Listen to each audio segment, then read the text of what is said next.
E o mel? O mel seria um alimento mais natural. Seria natural, mas assim, a gente tem uma contraindicação para menores de 1 ano, que aí também é uma contraindicação absoluta. Vamos falar um pouquinho das alergias alimentares? Vamos. Quando que normalmente elas aparecem? Elas podem aparecer, na verdade... O que é a janela imunológica? Que é a janela imunológica, vamos lá, que preciso respirar para explicar. É verdade que não pode oferecer o leite materno próximo das refeições porque isso prejudica a absorção de ferro? Existe uma confusão aí, porque no leite... O que a mãe come, ou que a mãe ingere, ou que ela faz uso em termos de medicamento, passa pro leite? É necessário introduzir leite na alimentação da criança após o desmame? Depende. Fórmula ou...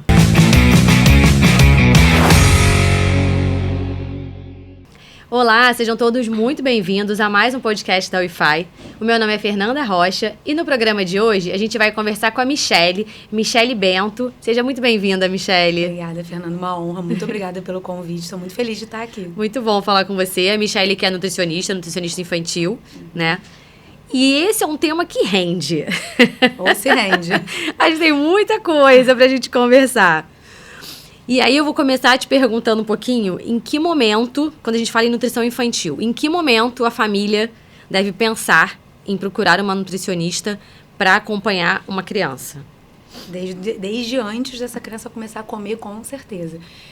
Eu acabo atendendo alguns casos em que a família chega para mim um pouco antes, mas são casos muito específicos. Normalmente, quando existe uma desconfiança de uma alergia e esse bebê está sendo amamentado exclusivamente no seio, e aí a gente precisa identificar se a dieta da mãe precisa ter alguma adaptação para atender a essa alergia.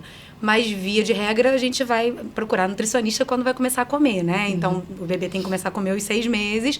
E aí, normalmente, eu sugiro que essa primeira consulta seja feita ali na semana em que o bebê faz 6 meses, né? Porque aí a gente já vê como é que esse bebê tá, já olha os sinais de prontidão, vê como é que tá o desenvolvimento global.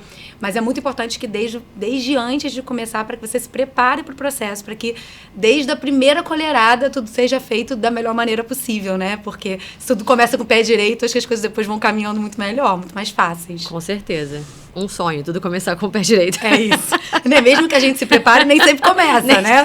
Mas é bom estar preparado para não começar bem também. Até para entender que se não começou com o pé direito, tá tudo bem, tudo bem, né? também. Não precisa se desesperar. É isso aí. Então, faz parte. E como que a gente deve conduzir a introdução alimentar, né? Que a introdução alimentar é o marco ali, né? Que com 6 meses o bebê vai começar efetivamente a comer, né? Até então, ele não toma suco, né? Como acontecia no passado, mas não tem oferta de suco, de água, de chá, de nada. Ele vai começar a sentir o gosto de outro alimento que não seja o leite materno ou a fórmula a partir dos 6 meses. Exatamente, né? Exatamente. Bom, como é que a gente começa? Eu acho que antes de qualquer coisa, a família que vai começar a dar comida para um bebê tem que ter muito claro na cabeça que a gente não nasce sabendo comer. E eu acho que isso é um bom ponto de partida, né? Porque muita gente realmente acredita, um pouco que você falou antes da gente ligar, né? Não é só dar comida. Não tá muito longe de ser isso.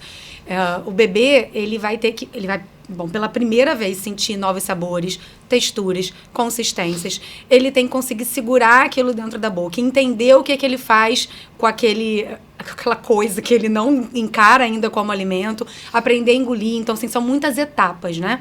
São muitas etapas sensoriais, são muitas etapas motoras, são muitas etapas sociais também, porque a gente tem que olhar para essa tríade quando a gente está falando de alimentação. Então, tem desenvolvimento motor, tem desenvolvimento sensorial, tem desenvolvimento social, porque comer é um ato social. Sim. Se a família começa entendendo, e mesmo que ela entenda, às vezes é muito difícil ainda, né? Você tem aquela visão, aquela noção de que o bebê não vai aceitar, talvez porque ele não saiba ainda, mas na hora do vamos ver tem muita frustração quando não come. Mas se a família já sabe de início que o bebê precisa aprender antes de comer, eu acho que isso já é um bom começo, assim, sabe? Você já vai mais... Não achar que é instintivo. Exato. Você vai com mais empatia. Porque como normalmente o bebê leva tudo à boca, a gente tem aquela ideia de que a comida ele também vai levar e ele vai provar, vai ver que é bom. Sim. E tudo vai fluir. Comer é gostoso, todo mundo acha bom, todo mundo gosta, né? então... Por que não vai comer? Sim. Isso, inclusive, essa frase é uma frase que eu escuto bastante, né? Quando as pessoas vêm com aquela angústia do bebê não estar conseguindo comer, muitas me falam, mas ele coloca tudo na boca, mas a comida ele não quer colocar. Porque, na verdade, ele coloca tudo que é objeto, né? Você encosta na caneca, não tem muita experiência para viver aqui, né? Sim. Encostei, é gelado, é duro, e aí eu vou botar na boca, porque não tem o que viver, né? Não tem experiência sensorial aqui. Agora, se eu pego, sei lá, numa abóbora, numa banana, num brócolis, aí a coisa muda totalmente de figura. Aquilo é molhado, tem temperaturas diferentes. Na hora que eu pego, o negócio escorre pelo meu dedo, solta uma água, despedaça na bandeja. Então, acaba que na hora que olha para aquele novo objeto, que na cabeça do bebê é só um objeto, que se transforma tanto, ele quer viver essa experiência de transformação, né? Então, é bem comum, bem comum, que um bebê, por exemplo, que está sendo conduzido através do BLW, né? Em que o bebê come sozinho, com as mãos, você coloca um brócolis achando que esse bebê imediatamente vai levar para a boca, assim como ele faz com o controle remoto da televisão. Mas não. Ele não faz isso, porque aí ele começa a virar para um lado, para o outro, esfregar jogar no chão. Não bota e na não boca. não bota na boca. Colocar na boca é uma consequência mais de médio a longo prazo da introdução alimentar. Só que enquanto ele não está levando para a boca, ele está desenvolvendo outras experiências com aquele alimento que são igualmente importantes para o comer. Porque se a gente parar para pensar, a gente olha para o alimento fazendo uma conexão entre todos os sentidos. A gente não come só com o paladar, só com o tato dentro da boca. Eu tenho o tato da mão, né, na hora que a gente encosta naquele alimento. A gente encosta e a gente sente se ele é seco, se ele é molhado, se ele é duro, se ele é macio. E aí a gente tocou e sentiu qual é a consistência, qual é a textura, e a gente associou o que a gente viu ao que a gente sentiu. E aí a terceira conexão é o que a gente vai sentir dentro da boca, porque daí já é uma outra experiência. E aí a gente começa a associar o cheiro, o aroma, o sabor. Então, todas essas conexões vão sendo feitas ali ao longo dos primeiros 6 meses, especialmente durante os primeiros 6 meses de introdução alimentar. E aí que seria até 1 ano da criança. Que seria até 1 ano. A introdução alimentar não acaba aí, né? Acaba aos 2. Mas essa fase inicial, especialmente os primeiros 3 meses, é uma fase muito basal, né? De realmente fazer todas essas conexões das experiências sensoriais que esse bebê está vivendo com a comida. Até especialmente os 9 meses de vida, o próprio desenvolvimento da mastigação ainda é muito rudimentar, né? Então, o bebê tem dificuldade de tirar pedaço do alimento. Se a gente está ofertando na colher que não tem que tirar pedaço, a comida já vem amassada, ele precisa conseguir buscar o alimento de cima da colher, o que já não é uma tarefa muito fácil. Aí aquele alimento cai dentro da boca, gruda no céu da boca, a língua vem para fora sem querer, porque ele não sabia que tinha que trazer para dentro, aí cai tudo. Então, realmente é difícil para aquele bebê entender tudo que ele tem que fazer. Essa mecânica toda que ele precisa para conseguir. Então, o comer ou não comer no início da introdução alimentar não diz respeito ao gostar ou não gostar. Isso é muito difícil para a família ter essa visão, né? Eles já acham, meu Deus, nunca vai comer um brócolis, porque não colocou na boca nos primeiros 2 meses. E aí parece que 2 meses é uma eternidade, de fato. Eu entendo o que a família está passando. Imagina 2 meses sem levar o brócolis na boca, ou você 2 meses fazendo negando. aquilo no café da manhã, no almoço, no lanche da tarde, no jantar. E aquela frustração de repetidas vezes ele está recusando. Então, eu entendo, realmente é muito difícil, mas 2 meses é um centésimo de nada do que ele vai viver, de toda a experiência que ele vai viver com o alimento, né? Então, é muito pouco ainda pra gente definir quem vai ser essa criança enquanto um comedor depois que a gente concluiu o processo de introdução alimentar. E por que a gente, né, há uns anos atrás, começava a introdução alimentar com alimentos pastosos, né, era sopa, e hoje em dia a orientação já não é mais essa, você já começar realmente ofertando a comida em pedaços, né, ou o alimento inteiro. Porque, na verdade, se a gente vai começar com pedaço ou não, depende da abordagem que a gente está seguindo, tá? O alimento em pedaço, ele é oferecido ao bebê que vai ser conduzido através da abordagem do BLW. E aí depois a gente pode, né, fazer uma outra conversa para explicar melhor o que é, porque precisa de um pouco mais de tempo. Mas o BLW, ele é centrado na autonomia do bebê. E para ter autonomia, esse bebê come sozinho.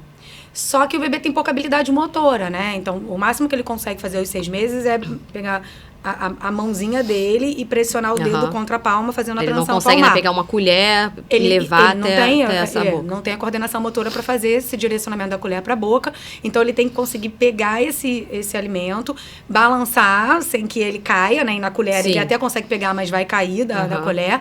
E ele tem que conseguir trazer para a boca sem precisar mexer a mão para ajeitar esse alimento. Então, ele pegou e traz para a boca. Tá. E aí a gente oferece pedaço para facilitar essa apreensão palmar e o bebê conseguir, de fato, trazer para a boca sozinho. Se o adulto vai fazer a oferta na colher, daí esse alimento já é na consistência pastosa. Tá. Só que não homogêneo, né? Não é aquela pasta lisa, não é uma sopa, não é um alimento liquidificado, é um alimento apenas amassado. Então, quando a gente amassa grosseiramente, é pastoso, mas tem alguns gruminhos. E aí existe algum estímulo para o primeiro desenvolvimento da percepção de mastigação mesmo, mas muito mais para movimentação de língua, né? Se a gente pensa na diferença que é você comer um purê de batata grosso ou comer uma sopa batida. Existe uma pequena diferença em relação à movimentação que você faz da língua para engolir aquilo ali. Tá. E a sopa é um movimento muito simplório, né? Se você fica por muito tempo ela na vai sopa... automaticamente, a criança engole aquilo ali sem esforço. Sem grande esforço. Então, não existe um desafio para desenvolver habilidades. A gente aprende frente a desafios, né? Todas as nossas habilidades são sendo desenvolvidas à medida que a gente vão surgindo desafios. Então, tem algum momento da vida que esse bebê quer colocar um palito dentro da boca da garrafa, mas ele tem que ter uma coordenação motora para fazer isso. Isso é um desafio. Sim. E aí ele vai ficar tentando colocar até que ele desenvolva essa coordenação motora fina para conseguir fazer. E aí com a alimentação é a mesma coisa. Se eu não tenho desafio, não tem desenvolvimento. Ou o desenvolvimento fica prejudicado ou atrasado. Então a gente mudou a recomendação porque a gente entendeu que não há necessidade de liquidificar. E, além disso, liquidificar significa atrasar esse desenvolvimento. O bebê é muito mais estimulado, desenvolve muito mais habilidades e come muito melhor se a gente não liquidifica esse alimento. Fora que aquela recomendação bem clássica de fazer a sopa, que é um pouco mais antiga, né? Talvez a nossa geração tenha feito um pouco mais isso. Nessa recomendação, os alimentos são misturados, né? E aí a criança o bebê acaba aprendendo sobre um alimento, que é a sopa. A sopa é uma preparação. Que ela até pode variar um pouco de sabor, mas... Dependendo do ingrediente, mas essa variação é muito pequena, né? É uma variação acentuada ali, marcante, que você perceba. Você não consegue aprender sobre cada um dos itens que estão naquela sopa. Você aprende sobre a sopa. E aí, na hora que ele cresce e que ele precisa comer de uma maneira mais aceitável socialmente... talvez isso numa idade mais avançada, já numa fase em que ele olha aquilo ali, não reconhece e ele já tem um receio de provar. E aí a gente pode acabar gerando uma recusa alimentar. Porque ele não está acostumado a ver esse alimento separado. Porque depois de determinada idade, eles avançam cognitivamente e eles começam a adquirir instintivamente um certo receio de colocar coisas na boca. Tá. Então, o menor de um ano... quase como uma maneira de sobrevivência ali, de proteção. Exato. O menor de um ano não tem isso. Ele tá começando a conhecer o mundo justamente através da boca. Então, o impulso dele é colocar tudo na boca. E aí é mais fácil eu fazer a apresentação desse alimento nessa fase em que ele está ali conhecendo o mundo e ele está criando essa base sensorial dele. Depois que ele conheceu aquilo que a gente estava falando antes, né? Ele tocou, ele identificou o toque, ele fez uma associação com o que ele viu, com o que ele sentiu. Pronto, aquilo está dentro de um banco de dados na cabecinha dele, que ele pode depois acessar e, bom, isso aqui eu já conheço. Eu já conheço essa textura, eu já vi essa cor, eu já vi esse aspecto visual, eu já senti esse sabor. Na sopa a gente perde um pouco isso. Isso fica um pouco prejudicado. E nessa fase, considerando que deu tudo certo, a introdução alimentar está caminhando, o que é esperado? O que é esperado que vai acontecendo de progressão ali nessa alimentação? Eu estava falando que a gente tem maior dificuldade de mastigação até os 9, né? Isso. Qual é a diferença? Quando chega aos 9 meses, o bebê vai criando uma capacidade de mover a língua de um lado para o outro, que a gente chama de movimento de lateralização. Nos primeiros meses, o movimento é meio para frente e para trás. E aquele que está comendo o pedaço grande, ele não mastiga, ele também não vai fazer lateralização. Por que ele consegue comer o pedaço grande? Porque a gente cozinha esse alimento até o ponto em que é possível amassar usando só a pressão da língua no céu da boca. Tá. Quando o bebê pega um palito de cenoura e traz para dentro da boca, ele vai tentar fazer um movimento de sucção, que é um movimento que ele conhecia pela amamentação, seja ela no seio ou na mamadeira. E aí, quando ele tenta sugar, a língua raspa no céu da boca, e é assim que ele meio que mastiga aquele alimento. A gente chama isso de amassamento, né? Então, o bebê não faz mastigação, ele faz amassamento. E aí, quando ele vai se aproximando dos 9 meses, ele vai pouco a pouco aprendendo essa habilidade de lateralização. Quando ele começa a jogar o alimento para o lado, ele já pode usar conscientemente a gengiva para amassar esse alimento. Então, a gente pode progredir o pedaço. Entre 8 e 10 meses é o melhor momento para essa progressão acontecer. E aquele bebê que estava recebendo a comida amassada na colher vai passar a receber pequenos pedaços macios. Tá. Ainda macios, porque ele precisa da gengiva para mastigar, ele não tem o dente sim, ainda. Sim. Né? E aí a gente, depois, em torno de 1 ano e meio, ou próximo a 1 ano e meio, é que vem os molares, que são, de fato, os dentes de mastigação. E aí, de 1 ano e meio para 2, a gente vai pouco a pouco trazendo os alimentos fibrosos para a rotina dessa criança. Basicamente é isso que a gente muda em termos de textura e consistência. Mas daí, se a gente for ampliar um pouco essa conversa, conforme eles vão avançando cognitivamente, não é só a mudança de habilidade que surge, mas surge uma mudança de percepção de mundo também. Sim, total. E eles começam a cada vez fazer mais escolhas. E aí é que eu acho que o bicho pega, né? Porque a frase outra frase muito comum, além de... Mais uma das muitas vezes que o bicho pega. Pois é, são 2 muito comuns. Leva tudo pra boca, menos a comida. E depois comia tudo até 1 ano e parou de comer. Depois parou de comer. Porque é justamente com 1 ano de idade que eles têm essa virada de chave, que é quando eles verticalizam, né? Eles começam a andar em torno de 1 ano de idade. Sim. Então, ele vê o mundo de outra perspectiva.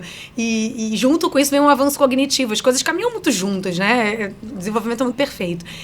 E aí, antes o bebê, que era basicamente sensorial, porque a gente aprende através de um componente sensório-motor até os 2 anos de idade, né? Então, a gente vai aprender. O sensorial, ele dá a base para a aprendizagem motora. A gente não consegue se mover se a gente não sentir antes. Tá. Só que os 2 aprendizados, eles vão meio que sendo feitos em paralelos. Mas eu vou primeiro fazendo a base sensorial, e essa base sensorial, ela vai dando o alicerce para dali em cima o motor ir se desenvolvendo. Quando chega em 1 ano de idade, a gente está bem no meio do caminho. Então, é como se a gente estivesse na mesma proporção de desenvolvimento sensorial e motor. Tá. E aí, daí para frente, o motor vai ganhando espaço. Então, se você percebe só qual é a diferença entre os brinquedos dos menores de 1 ano e dos maiores de 1, né? Os menores são brinquedos muito sensoriais. Uhum. É brinquedo de cor, de textura, de barulho, né? Que você aperta e faz um ruidinho. Uhum. E aí, conforme eles vão crescendo, o brinquedo fica cada vez mais motor. De encaixe. Brinquedo de encaixe, brinquedo de empurrar, né? De abrir e fechar. Porque eles vão desenvolvendo outros interesses. E aí, eles deixam de comer pela experiência sensorial e eles precisam começar a entender por que efetivamente eles comem, né? Uhum. E aí eles vão abrir mão de comer porque eles querem brincar. Eles vão começar a olhar para aquele alimento e ver pequenos detalhes que eles antes não percebiam muito bem e eles vão rejeitar por causa desse detalhe, porque eles têm melhor desenvolvimento visual. Eles vão botar o alimento na boca e eles vão sentir detalhes táteis desse alimento que eles não sentiam antes. E eles vão começar a cuspir. Né? Então, aí a gente Você fala assim, aquele alimento ele comeu a vida inteira, né? Comeu esse período todo. Do nada, ele não aceita. Ele percebe diferente daquele alimento, né? Então, tem uns alimentos que são muito comuns, assim. No meu universo, pelo menos, de atendimento, eu vejo isso. Tem muito bebê que ama abobrinha e berinjela até ali 1 ano e pouquinho. Porque é um alimento... É um alimento molinho, que tem muito caldo, sabe? Uhum. É relativamente fácil para esse bebê pequenininho. Aí depois eles crescem. E pensa só no aspecto visual da berinjela. Ela não é bonita. Ela não é. Você abre ela sem graça, sem cor. E marrom e molenga, sabe? E aí quando eles avançam cognitivamente, esse aspecto visual da berinjela começa a ser muito estranho. Não era para o bebê pequeno, ele não tinha essa noção ainda, sabe? Então, muito do que acontece à medida que eles crescem tem a ver com um ganho mesmo. Um ganho cognitivo, motor, sensorial. É bom que eles estejam aprendendo a ver esse alimento dessa forma e que eles estejam fazendo escolhas, porque fazer escolhas é parte da vida. Só que a gente acaba não sabendo muito lidar com essas escolhas, sabe? E aí a gente quer impor as nossas decisões. Você tem que comer berinjela. Você comia até então, por que você não vai comer mais? E aí o bebê que quer fazer escolhas porque isso faz parte do desenvolvimento dele, bate pé que não. Até porque também não tem nem a maturidade para entender. Claro, eu preciso comer berinjela, né? E não vai ter por muito tempo. Não vai ter por muito tempo. Não vai ter por muito tempo. E aí os problemas em relativos a tal da seletividade começam justamente nessa fase de 1 para 2 por conta disso. É toda uma mudança cognitiva, sensorial, de percepção, de interesse que vai surgindo nessa fase.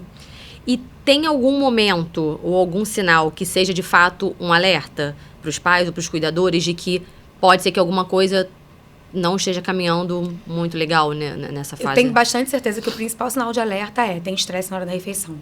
De qualquer nível, assim, ou de uma das partes, de ambas as partes. Uhum. Se o bebê chora antes, durante ou depois de comer. Se a família está muito preocupada. Se existe aquela sensação da mãe de frustração, porque ela tá fazendo muita coisa e o bebê tá jogando tudo no chão. Se o pai e a mãe começam a discordar muito da forma como essa alimentação tem que ser conduzida, estresse. Qualquer nível de estresse é sinal de alerta. No primeiro sinal de estresse, procura ajuda. Porque a alimentação tem que ser leve. Tem uma coisa que eu acho que é importante falar até antes disso. A gente come... Comer é um ato de sobrevivência. A gente precisa se alimentar para sobreviver. Sim. Mas se a gente for elencar funções de sobrevivência, né? Funções não, sei lá, atos de sobrevivência, comer não é o principal deles. Ele está abaixo de muitas outras coisas. Respirar, por exemplo, é muito mais importante do que comer. Não se envenenar é muito mais importante do que comer. Então, acaba que a alimentação ela pode ser facilmente prejudicada se a criança começar a ter uma ideia de que aquilo, de alguma maneira, pode ser prejudicial para ela e não é bom, não benéfico, né? Se ela deixar de enxergar aquela alimentação como algo prazeroso, enfim. E é muito fácil entrar nesse campo, né? Só o fato da criança começar a ter... ser pressionada para comer e ver no rosto da mãe uma angústia, se ela vê uma briga decepção entre os pais, sabe? Ela já começa a associar a comida ou aquele momento de comer aquilo que ela está enxergando. O rosto de angústia, o rosto de preocupação, a briga entre os dois, a briga com o bebê, a tentativa de colocar algo que ele não quer na boca dele. E aí é muito fácil ele começar a evitar. Um ato que deveria ser de sobrevivência, mas que passa a não ser. Pode piorar uma situação... porque isso se torna um ciclo, né? Às vezes o bebê não tá recusando algum alimento, mas é uma recusa pontual. Isso é muito comum, que as recusas sejam pontuais. Eles mudam o alimento preferido e as escolhas o tempo inteiro. Em todas as fases da vida. Né? Porque vivo isso de... Em todas as fases da vida. Uma hora ama um alimento, daqui a pouco macarrão com carne moída, come do nada, não quer mais macarrão. Fala, como assim não quer mais macarrão com carne moída? Como? Isso. Não gosto mais. Não gosto. Comeu ontem, como é que hoje não gosta? Fernanda, se você parar pra pensar, a gente também ao longo da vida gostou e parou de gostar de diversas coisas. A gente tem fases, né? Sim. Temos fases. E às vezes não é que nem que a gente não goste mais daquele alimento, mas... Nesse momento, eu não tô... quero, ou enjoei, comi tanto que enjoei, não tô mais, sei lá. Preciso de um tempo. Depois eu redescubro que eu gosto daquilo ali. Isso vai acontecer com as crianças também. Só que as crianças acabam... como tem um adulto por trás que se sente responsável e comer bem na cabeça de todo mundo é algo basal para essa criança se desenvolver bem... Essa família não consegue deixar a criança dizer não, porque, imagina, ela não vai comer e ela vai ficar doente, e ela não vai ter os nutrientes que ela precisa para aprender, para crescer. Exato. Então surge um monte de preocupações e essa família começa... A culpa vai ser minha. Exato. E aí se gera um ciclo de pressão. Então o ciclo é o seguinte, a criança apresenta um ponto de desafio, que às vezes não é um desafio de verdade, é só interpretado como um desafio, podia ser só uma recusa pontual. Mas isso gera medo, ansiedade, frustração, preocupação. Vamos elencar um monte de sentimentos que surgem daí. E aí a família começa a aplicar o que a gente chama de práticas contraproducentes de alimentação, que envolvem pressão de qualquer tipo. Né? Então é chantagem, é insistência, é a troca do alimento, é mudar a consistência para facilitar, é colocar uma tela, trazer um brinquedo para a mesa. Temos diversas práticas contraproducentes. Essas práticas vão gerar no bebê uma sensação de pressão. Ele começa a sentir que comer é uma obrigação. Só que ele não pode ser obrigado a comer, porque aquilo pode ser um risco para ele. E aí ele começa a achar que comer é um risco. Aí ele trava mais. Esse é o comportamento natural de ser pressionado. Aí o que acontece com a família? Mais preocupação, mais angústia, ansiedade, pressiona mais. E aí isso vira um ciclo. É um redemoinho que não tem fim. E cada vez o bebê aceita menos a comida. E a família que não enxergou que essa piora está vindo da própria pressão, das próprias atitudes, começa a tentar mais e mais e mais e mais, sabe? Não tem fim. O fim é quando a família se dá conta, recebe a informação, a segurança de alguém de, olha, você não faz esse bebê comer. Não é essa a sua responsabilidade. Você é responsável por trazer um ambiente favorável. Então, o que a gente pode fazer para esse ambiente que está estressante se tornar mais leve?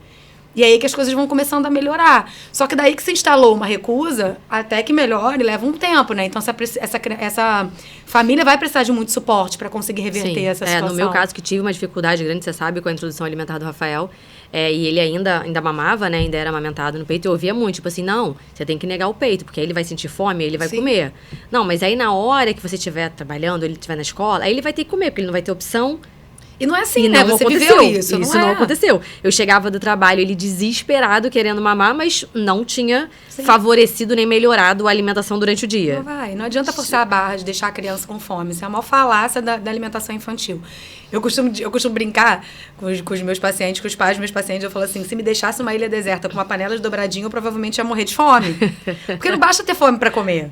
Não basta, tem coisa que você não consegue comer. Sim. Eu tô brincando, provavelmente eu comeria dobradinho pra sobreviver, mas eu sou adulta, né? Exatamente. A criança não, eu acho que a criança de verdade ela morreria de fome, mas não comeria dobradinha, porque ela não tem o mesmo nível de raciocínio que a gente tem, ela não tem o entendimento que a gente tem. Então, pra ela aquilo não é comida, ela não consegue enxergar. Acho que tinha um pouco disso, a criança pode ser que não entenda aquilo ali como um elemento que vai matar a fome dela. Não. A barriga tá doendo, né? Tá fazendo barulhinho, tá com fome.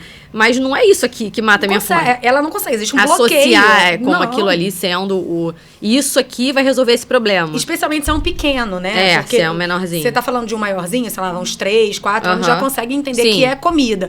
Mas ele entender que é comida não faz ele conseguir comer. É muito mais profundo do que isso, sabe? E é só pensar...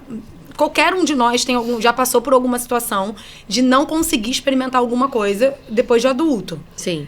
Tem coisa que você olha e fala assim, eu não vou provar. Se nem o cheiro me desce. Não dá, não é a dobradinha pra mim, é a língua de boi, eu não consigo. Eu brinco, nada que me lembra. Só o mamão, gente, só o cheiro do mamão. Só o cheiro, exato. Meu Deus, me dá um embrulho no estômago. E se você pode não querer provar alguma coisa, por que a criança não pode, sabe? Não é esse caminho. E aí vem aquele papo, né? Tipo, você nem provou, como é que você sabe que não gosta? Não sei, porque eu olhei. Porque eu senti o cheiro. Olhei, eu vi, não gostei.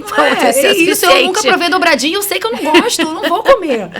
Me deixa eu não comer. Um dia, quem sabe, eu aprendo o cheiro dela, o aspecto dela não me apetece. Eu não consigo ficar na casa, né? Eu tava falando outro dia com alguém que dobradinho é um negócio que contamina o ambiente, né? Eu não consigo ficar na casa. Se fizerem dobradinho, eu vou ter que sair de casa, vou dar uma volta na rua. Dobradinho é um negócio que contamina o ambiente, o cheiro fica em tudo ali. Eu trabalhei na chefia do hospital uma vez e eu tinha que fazer a parte de cozinha também. E tinha uma vez no mês, tinha dobradinha. Eu deixava os funcionários, e todo mundo já sabia na cozinha. Eu falo, gente, hoje é o dia que eu vou dar as instruções pra vocês, eu vou sair, qualquer coisa, liga pro celular, que eu volto. Eu não vou ficar aqui dentro. Eu não conseguia mesmo, eu não ficava lá dentro. Eu ficava acompanhando eles de longe, porque me fazia mal ficar ali. Então é isso, por que a gente acha que a criança tem que provar pra dizer que não gostou, sabe? Não é por aí o caminho. E a gente só vai pressionando. E aí a criança, aí eu tô até falando de um pouco mais velho, já saí da introdução alimentar, mas é porque esse entendimento tem que surgir na introdução alimentar para acompanhar os mais velhos.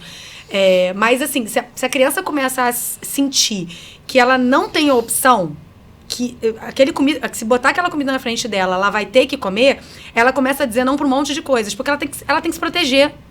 Então é melhor ela nem deixar aquilo chegar perto dela, porque a chance de alguém tentar obrigar ela a comer é muito grande. Então a gente vai afastando cada vez. A gente, ao invés de trazer a criança para mais próximo daquele alimento, a gente afasta.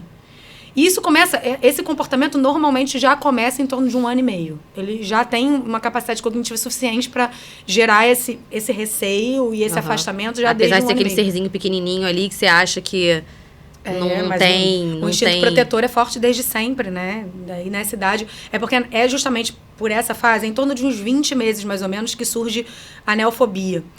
E ainda na fase de introdução alimentar. A neofobia é medo de novidades. E quem tem criança mais ou menos dessa idade começa a perceber que é justamente nesse período que eles começam a demonstrar alguns medos que eles não tinham antes. Então, eles chegam em lugares novos, eles agarram ali na perna da mãe. Assim, nossa, sempre foi com todo mundo, de repente não vai mais. Exatamente. Porque eles começam a ficar com um certo receio. Isso é importante, né? Pro desenvolvimento... De defesa mesmo. Pra sobrevivência como um todo. E a comida, a gente pode sobreviver ou morrer pela boca, né? Sim. Então a gente tem que proteger muito a nossa boca. Ela é a nossa maior área de superfície com o mundo externo. A boca no intestino, o trato gastrointestinal. A maior parte do mundo externo entra pra gente pela boca. Então a gente precisa proteger ela. Então onde é que essa neofobia primeiro surge? A comida. É novo, eu não conheço, eu vou me proteger e eu não vou colocar na minha boca. Então, as crianças, a partir de 20 meses, mais ou menos, algumas um pouco antes, algumas um pouco depois, elas começam a ter receio de provar coisas novas. Isso não é ruim. E aí, quem está na introdução alimentar tem que saber que isso vai acontecer em algum momento, para não pressionar essa criança. Uhum. A gente vai gerando curiosidade. Essa criança tem que querer provar aquele alimento. E aí é um processo para isso acontecer. E não impor que ela tem que comer aquela comida. E nessa fase da introdução alimentar, tem alguns alimentos que são proibidos ali, né? Não são indicados. Eles são proibidos ou não são indicados. Vamos lá. Um deles é o açúcar. Sim. Né? Essa é a maior proibição. A gente tem 2 grandes proibições na introdução alimentar, que eu digo que são proibições absolutas. É realmente para não dar. Que é o ultraprocessado e o açúcar. Tá. Boa parte dos ultraprocessados também vem com açúcar. Então, acaba entrando tudo no mesmo bolo. Por que não? Antes de qualquer coisa, essa é uma recomendação que surgiu primeiro em relação à proteção cardiovascular. Tá? Primeira entidade que fez essa recomendação é uma entidade de cardiologia, que fala dessa prevenção. Porque quanto mais cedo esse açúcar entra, maiores as chances de desenvolver uma doença cardiovascular no futuro. O açúcar é um dos responsáveis, não é o único, mas um dos responsáveis pelo desenvolvimento a longo prazo de doença cardiovascular. Então, esse é um dos pontos. E eu começo por aí porque, dependendo de com quem eu estou falando, a questão do paladar, do hábito, não pega muita pessoa. Agora, você saber que seu filho tem uma chance maior de desenvolver um risco cardiovascular, porque ele comeu açúcar antes, aí eu acho que já é algo que vai marcar todo mundo. Já bota uma culpinha ali de falar assim, ai meu Deus. É isso. Tem uma questão da cárie também. Então, isso é uma recomendação por parte da odontologia também. A chance de desenvolver uma cárie é muito maior se a introdução do açúcar é precoce. Quanto mais tempo de exposição ao açúcar, mais a chance da ocorrência de uma cárie, ainda com dente de leite. É bem prejudicial. E, no final de tudo, mas não menos importante, tem a questão toda da formação de paladar. Então, o açúcar, ele não é aquele açúcar branquinho que a gente tira da cana-de-açúcar e começa a incluir em produtos para deixá-los mais palatáveis, aquilo não é natural para a gente.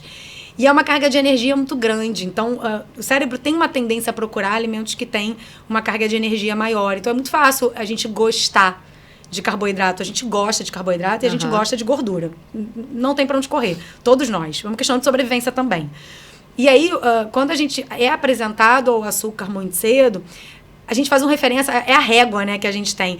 O referencial de paladar do açúcar é um estímulo muito maior do que qualquer um que a natureza nos dá. E aí a gente começa a perceber o sabor natural de uma maneira diferente.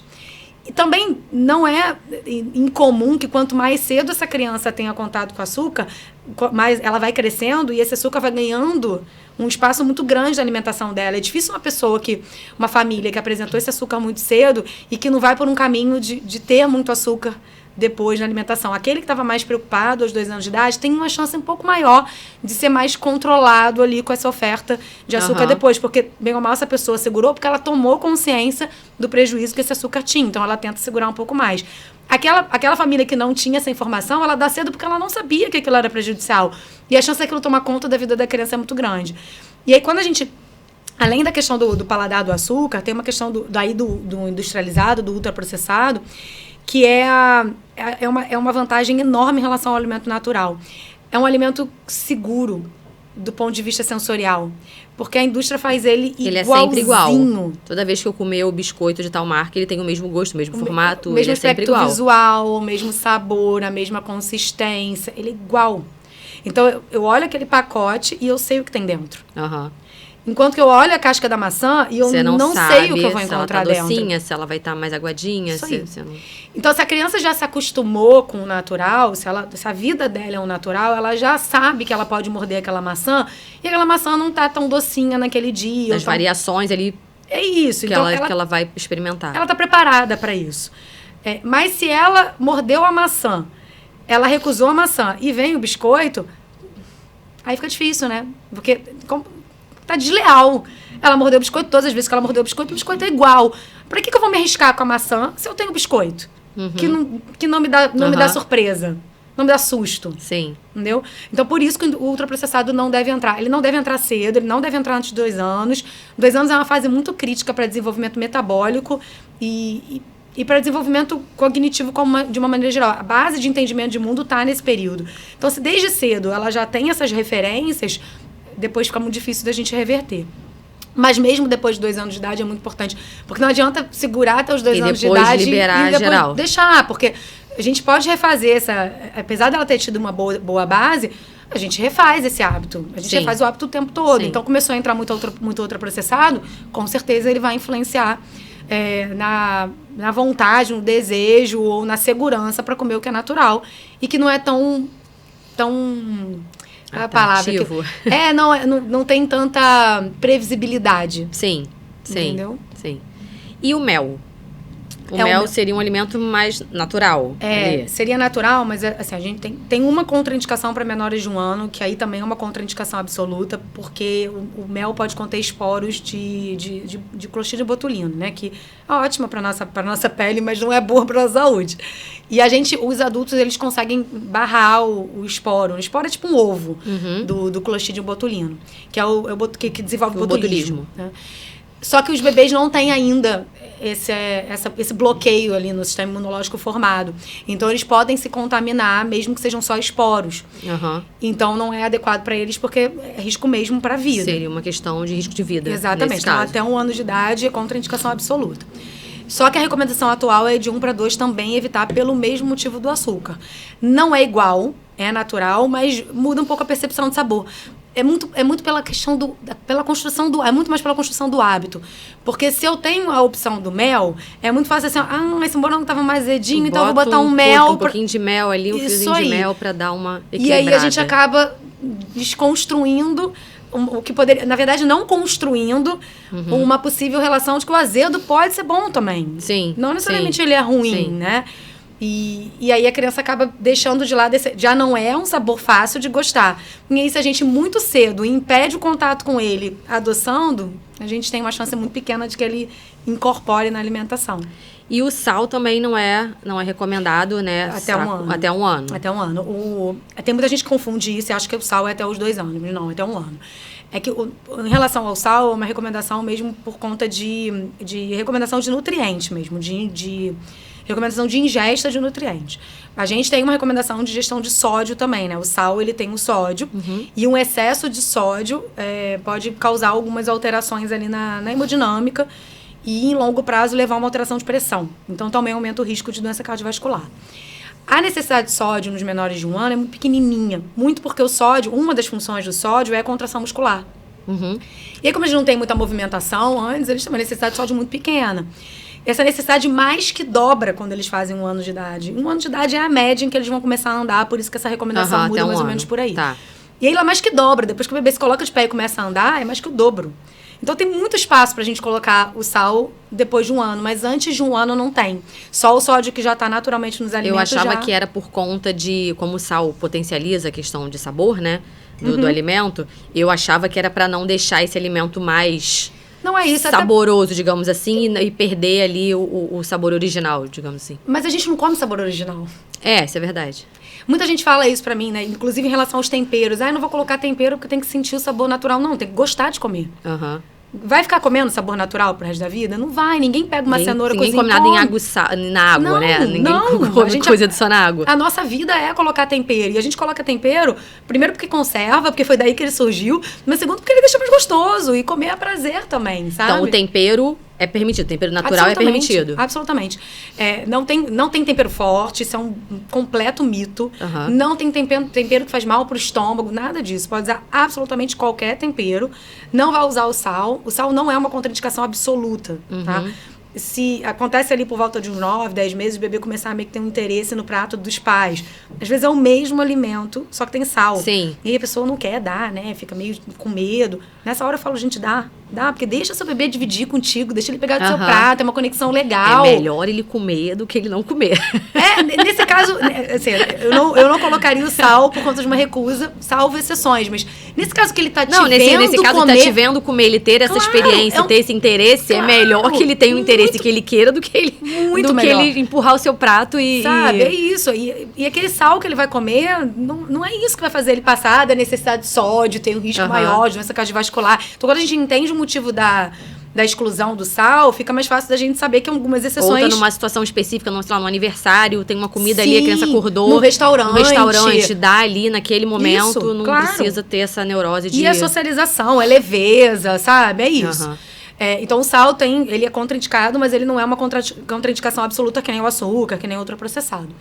O tempero não, está longe de ser uma contraindicação. E aí o que eu costumo dizer é, você tá formando a base do que é comer, né? Uhum. Primeira percepção de sabor e tudo mais. E antes de 1 ano de idade, eles são muito abertos a essa possibilidade de experimentar, porque eles estão muito na fase oral. E aí, a família ama comer curry, mas ela tem medo da curry, porque ela acha que vai fazer mal e tudo mais. E aí ela não dá. Aí, quando chega aos 2 anos de idade, essa criança não consegue comer a comida que a família come. Porque ela não está acostumada com aquele sabor ali. Com aquele tempero, entendeu? Isso não faz o menor sentido para mim. Então, a comida tem que ser temperada do jeito que aquela cultura daquela família determina. Sim. Então, se a família gosta de alecrim e bota um monte de alecrim, vai colocar alecrim também. Se a gente ama comer canela, vai colocar canela também. Porque aí eu tô habituando a criança a perceber aquele sabor mais forte, para ela poder aprender sobre a cultura da família e comer a comida que a família come. Esse é o melhor cenário. Já que ela vai, em algum momento, ficar ali liberada das restrições e ela vai comer o que tá todo mundo comendo dentro de casa. Exato, exatamente. Vamos falar um pouquinho das alergias alimentares? Vamos. Que eu acho que é outro medo, pavor que as mães têm, né? Sim. Quando que normalmente elas aparecem? Elas podem aparecer, na verdade, em qualquer momento da vida, tá? A gente tem alguns alimentos que têm uma tendência a aparecer mais no início de vida e outros que têm uma tendência a aparecer mais tardiamente. Então, a alergia a camarão, por exemplo, é muito comum de aparecer já na vida adulta. A alergia a amendoim é comum de aparecer não na fase de bebezinho, mas ali ainda na primeira infância, em torno de uns 4, 5, 6 anos. A alergia ao leite é uma que frequentemente acontece ainda no bebê que está mamando ao seio. Então, depende, pode aparecer em qualquer momento da vida. A gente pode desenvolver uma alergia em qualquer momento. Então, é possível a criança desenvolver uma alergia numa fase em que ela só se alimenta do leite materno? Sim, isso é muito frequente de acontecer. O maior causador de alergia nessa fase é o leite de vaca. Tá. E aí, é muito comum que a criança tenha tido alguma exposição que é gatilho para desenvolver essa alergia. Então, uma mamadeira de fórmula na maternidade, por exemplo, mas nem sempre. Às vezes o bebê não tem nenhuma exposição ao leite de vaca e ele acaba reagindo através da pequena parcela, do pequeno percentual de proteína do leite que vai passar via leite materno. Tá, então, a mãe comeu. A mãe comeu o derivado do leite, essa proteína pequenininha passa, esse bebê tem uma sensibilidade maior, e aí na hora que ele mama, ele recebe essa proteína e ele reage. Então, aí nesse caso específico, detectando, a mãe tem que fazer dieta, tem que cortar. Sim. A causa Até pode acontecer para outros alimentos, mas na enorme maioria das vezes é o leite de vaca o causador. E para a criança, para o bebê, né? No caso, a gente está falando, nesse caso, do bebê. Qual seria o sintoma? Como que essa família descobriria ou acende esse alerta de que pode ter uma alergia alimentar aí? Para esse bebê que está mamando no seio, o mais comum é que tem algum sintoma gastrointestinal. Esse é o mais frequente.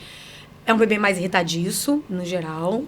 A tal da cólica, ela pode, na verdade, ser... Só definindo o que é cólica segundo a literatura, porque a cólica não é um choro isolado, né?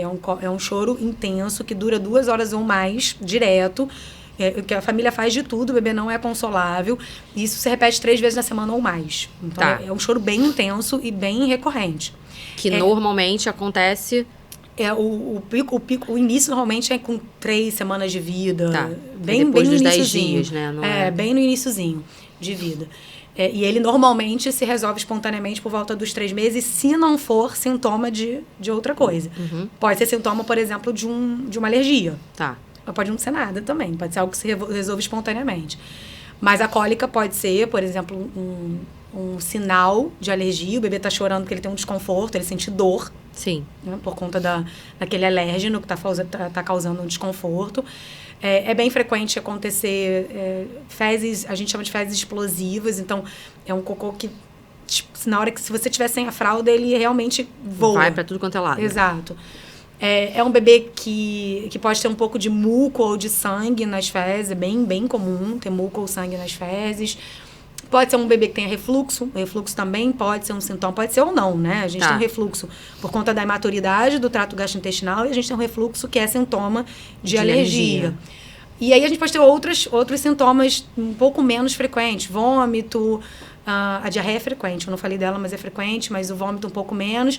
E alguns sintomas de pele, esses são ainda menos frequentes de alergia ao leite. Seriam sinais aí de repente, uma investigação. Assadura também, mas aí são coisas que a gente precisa olhar com um pouco mais de cuidado, que são mais inespecíficos. E aí, no caso da família tá observando algum desses sinais, existe algum exame que é feito para detectar essa alergia?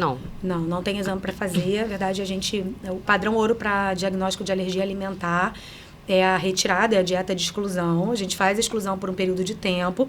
O sintoma deve resolver durante a exclusão e aí a gente tem que fazer o teste depois de recolocação. Então, a gente só confirma o diagnóstico quando a gente faz o teste depois. A mãe volta a consumir algum alimento e aí vê como é que o bebê reage. Exatamente. Então, o sintoma tem que sumir na exclusão e reaparecer quando esse alimento for reinserido na dieta. Só assim a gente fecha o diagnóstico. Tá.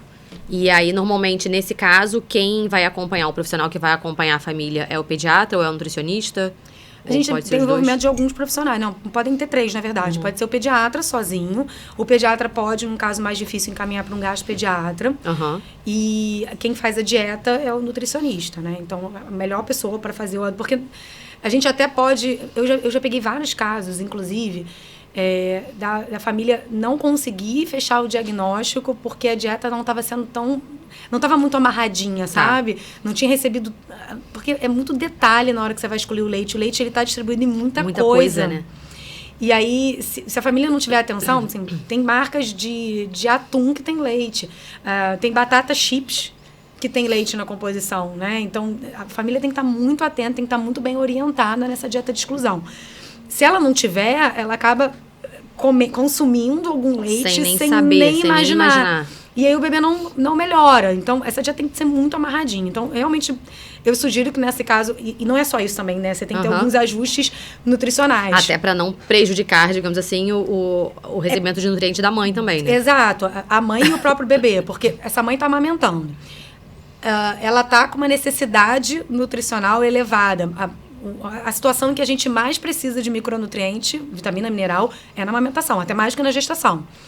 E aí ela está excluindo um grupo que tem uma diversidade de nutrientes ali. Se ela não fizer uma reposição ou se ela não adequar essa dieta, a chance dela se prejudicar nutricionalmente ou até prejudicar o bebê é considerável. E precisa fazer suplementação de cálcio. Em todos os casos, a recomendação é fazer suplementação de cálcio. Então, é importante que essa mulher procure, sim, um nutricionista. Mas quem vai fazer o diagnóstico é o pediatra ou o gastropediatra. A nutricionista não faz esse diagnóstico, né? A gente não deve dar esse diagnóstico. A gente recebe o diagnóstico e aí a gente adequa a dieta para a mãe ficar bem nutrida e poder fazer uma exclusão adequada. Tá. Algumas alergias, elas tendem a desaparecer sozinha com o tempo? A maioria, sim. Essas da introdução alimentar, em sua grande maioria, elas desaparecem até os 2 anos de idade. A maioria. Tem alguns fatores, né, que já dizem pra gente, já dão uma ideia de prognóstico. A gente tem 3 tipos de alergia. A gente tem IgE mediada, que é aquela que dá mais medo, né? Que é relacionada ao choque anafilático. Que todo mundo tem medo, que fecha glote. Que fecha glote, tem que correr pro hospital. Isso. A gente tem a não IgE mediada, que é essa do bebê que tem alergia ao leite de vaca nos primeiros meses de vida, normalmente é não IgE mediada ou mista. Então, ela não é... Por isso que a gente fala que não tem exame para fazer. A única coisa que a gente dosa na alergia é o IgE. Só que vão ter alergias que não são mediadas pelo IgE. Então, o IgE tá normal. Tá. E não adianta dosar. Aí você não tem como dosar. E às vezes a gente tem um IgE elevado porque existe uma outra alergia que está elevando o IgE total e aí você acaba aumentando um pouquinho o IgE de todos os alimentos. Então, não é o exame que vai determinar se tem ou se não tem uma alergia. Na verdade, o exame ele é muito mais para dar um prognóstico e para poder orientar o profissional na reinclusão daquele alimento, mas não para dar diagnóstico. Tá. Ajuda no diagnóstico, mas não conclui. Quando é IgE mediada, existe uma tendência a perdurar mais, né? Então, pode ser uma alergia que vai demorar um pouco mais, vai acompanhar um pouquinho mais de tempo. As não IgE mediadas e mistas têm uma tendência a desaparecer um pouco mais cedo. Tendência, tá? Mas isso não é uma regra. A severidade de sintomas, às vezes, também pode ser um guia para a gente entender se provavelmente vai ser uma alergia que vai perdurar mais tempo ou não. Quanto maior o sintoma, seria maior. Quanto maior, mais intenso, né? Mais conjuntos de sintomas, aí pode haver uma tendência a durar um pouco mais de tempo. Mas a maioria dura até 1 ou 2 anos. Ela naturalmente, de uma hora para outra, ela desaparece. A criança vai adquirindo maturidade imunológica e com isso ela vai começando a tolerar esse alimento. As causas dessas alergias, elas são conhecidas? Existe uma causa Algumas sim. específica? Tem causa genética, né? Então, se a gente tiver um parente de primeiro grau que tem alergia, parente de primeiro grau é mãe, pai e irmão, né? Tá. Se tiver, a chance já é muito maior de desenvolver alergia, cresce, se não me engano, 40%. Caramba. A chance, se eu não me engano, é essa a estatística. Não estou muito certa do número, mas é algo por aí. Então, tem um componente genético, mas tem algumas outras causas. Então, por exemplo, crianças que nasceram de cesárea, que não passaram pelo canal vaginal, têm um risco maior de fazer atopia, né? Que é a alergia de uma maneira geral. Muito por conta do primeiro impacto ali. Tem um pouco da colonização por bactérias. E quando você faz uma cesárea, essa criança não entrou em trabalho de parto, ela nem chegou a entrar no canal vaginal, o primeiro contato de bactéria, não é o primeiro, porque no intraútero tem algum pequeno, mas o primeiro grande contato, a primeira grande colonização com bactéria vai ser da pele, vai ser do ambiente do hospital, principalmente de pele. Que aí o bebê, ele recebe o contato com quem o pegou, recebe contato com pele da mãe, ele vai lá na areola da mãe, então é um contato com bactéria diferente. Tá. Quando ele nasce por via vaginal, o primeiro contato é com o líquido da vagina da mãe. Tá. E aí é uma flora inicial completamente diferente, e aí o start do sistema imunológico é um pouco diferente. E aí isso aumenta um pouco a chance de desenvolver alergias. A gente, por exemplo... Aumenta um pouco a chance de não ter passado pelo canal vaginal e não ter tido contato com ter tido contato com essas bactérias do canal vaginal da mãe faz o primeiro desenvolvimento do sistema imunológico ser um pouco diferente. Tá. Isso aumenta o risco de atopia. Ok. A gente tem o uso de antibiótico aumentando também, por exemplo, tanto na gestação quanto no bebê pequeno, também aumenta o risco. Tudo muito por conta da bactéria, né? Das nossas bactérias. Você toma um antibiótico, você muda essa flora. E elas têm uma participação muito grande na formação do sistema imunológico, especialmente nos primeiros anos de vida. Tem também uma introdução, por exemplo, uma introdução precoce, muito precoce de fórmula, num bebê que não está ainda com a barreira intestinal bem formada, então ele acaba... É como se ele não quebrasse bem essa proteína, porque ela tem que ser digerida e tem que ser absorvida em pequenos pedacinhos. Se ela for absorvida e digerida, né, entrar na corrente sanguínea um pedaço maior, é como se o corpo não reconhecesse e isso aumenta a chance de alergia. Então, tem algumas coisas ali, tem alguns fatores ali desde a concepção até os 2 anos de vida que aumentam, sim, a chance de desenvolver uma alergia. Mas que, na verdade, na hora que apresenta a alergia, você não tem como saber em que momento isso aconteceu. Não, seria não exatamente. Mais você tem os fatores de risco, você imagina que alguma coisa dali acabou interferindo, mas com certeza não. Não tem como ter essa exatidão, né? Não. E se a criança ela apresenta uma alergia alimentar aí, na infância, né? Ela fica mais suscetível, digamos assim, a ter outras alergias ao longo da vida? A desenvolver outras alergias com o passar do tempo? Não necessariamente. É que talvez se ela tivesse muitos fatores de risco, ela já tem na história os fatores de risco, ela pode desenvolver. Mas nem todas as crianças que desenvolveram uma alergia, por exemplo, a leite de vaca, vão desenvolver outras alergias. Assim, não existe uma relação direta, não. Mas talvez essa criança tenha os fatores de risco. Tá. E aí ela pode desenvolver, porque desde o primeiro momento ela já tinha desenvolvido uma alergia por conta, talvez, de um uso de antibiótico, de uma má alimentação da mãe na gestação, de um ambiente desfavorável. Tem a teoria da higiene também, que é uma que eu tinha esquecido, mas aquele ambiente muito limpo. Né, que não deu pistas para o sistema imunológico para se desenvolver bem. E aí essa criança, de fato, pode acabar desenvolvendo outras alergias ao longo da vida. Mas muito porque ela tem os fatores de risco, né? Tá. O que é a janela imunológica? Que é a janela imunológica, vamos lá, que preciso respirar para explicar. Ela mudou até a feição aqui, assim. Porque existe uma grande confusão em relação a isso, vamos lá. A tal janela imunológica, assim, não é exatamente uma janela imunológica, não é uma porta que se abre e se fecha de repente. A gente não sabe, na real, não tem nem muita certeza na literatura exatamente do que acontece. No momento, a gente tem muito mais perguntas do que resposta em relação a isso, tá? Mas como é que as pessoas entendem? As pessoas entendem que existe um período da introdução alimentar que a gente precisa colocar todos os alimentos alergênicos, porque se a gente não colocar os alimentos alergênicos, automaticamente essa criança tem uma chance muito grande de desenvolver alergia a esse alimento depois. Não é exatamente isso. Tá? O que a gente sabe hoje é que, especialmente, a maior parte da enorme maioria dos estudos avaliaram leite e ovo. Então, a gente tem informações muito mais robustas para esses dois alimentos especificamente. Falei leite, ovo e amendoim. Eu não falei isso. Leite, ovo, leite de vaca, ovo e amendoim. Acho que o que a gente mais ouve falar que a criança tem alergia. É o que mais se estuda. Tá. Nesses estudos que falam da tal janela imunológica, né? Que estão dando essa pista de quando introduzir alimentos alergênicos. A maior parte das recomendações vem de estudos com esses 3 alimentos. A gente não tem uma gama de... A gente não tem estudo, na verdade, para falar de camarão, por exemplo. Eu não consigo te dar um estudo duplo cego randomizado falando que comer camarão nesse período aqui de tais meses vai diminuir a chance da criança desenvolver alergia a camarão. Não tenho isso, tá? É muito robusto para leite, amendoim e ovo. E aí, para esses 3 alimentos, os guidelines são muito... na verdade, não. Para todos os alergênicos, vou falar disso antes, que eu acho que tem mais concordância entre os guidelines. Como a gente foi estudando e entendendo, era uma recomendação antiga, não introduzir determinados alimentos até 9 meses, até 1 ano, até 2 anos. Depois a gente foi avançando nas pesquisas e a gente foi entendendo que essa recomendação de introduzir aos 9, a 1, 2, aos 4, não diminuía o risco de alergia. Não trazia nenhum benefício para essa criança. E a gente foi começar a estudar a alergia do leite, do ovo, do amendoim, que são os 3 top 3, né, de alergia. E a gente foi começando a ver que para esses alimentos, na verdade, uma introdução precoce parece reduzir o risco. Na verdade, a gente já tem até evidência bem clara de que reduz o risco, tá?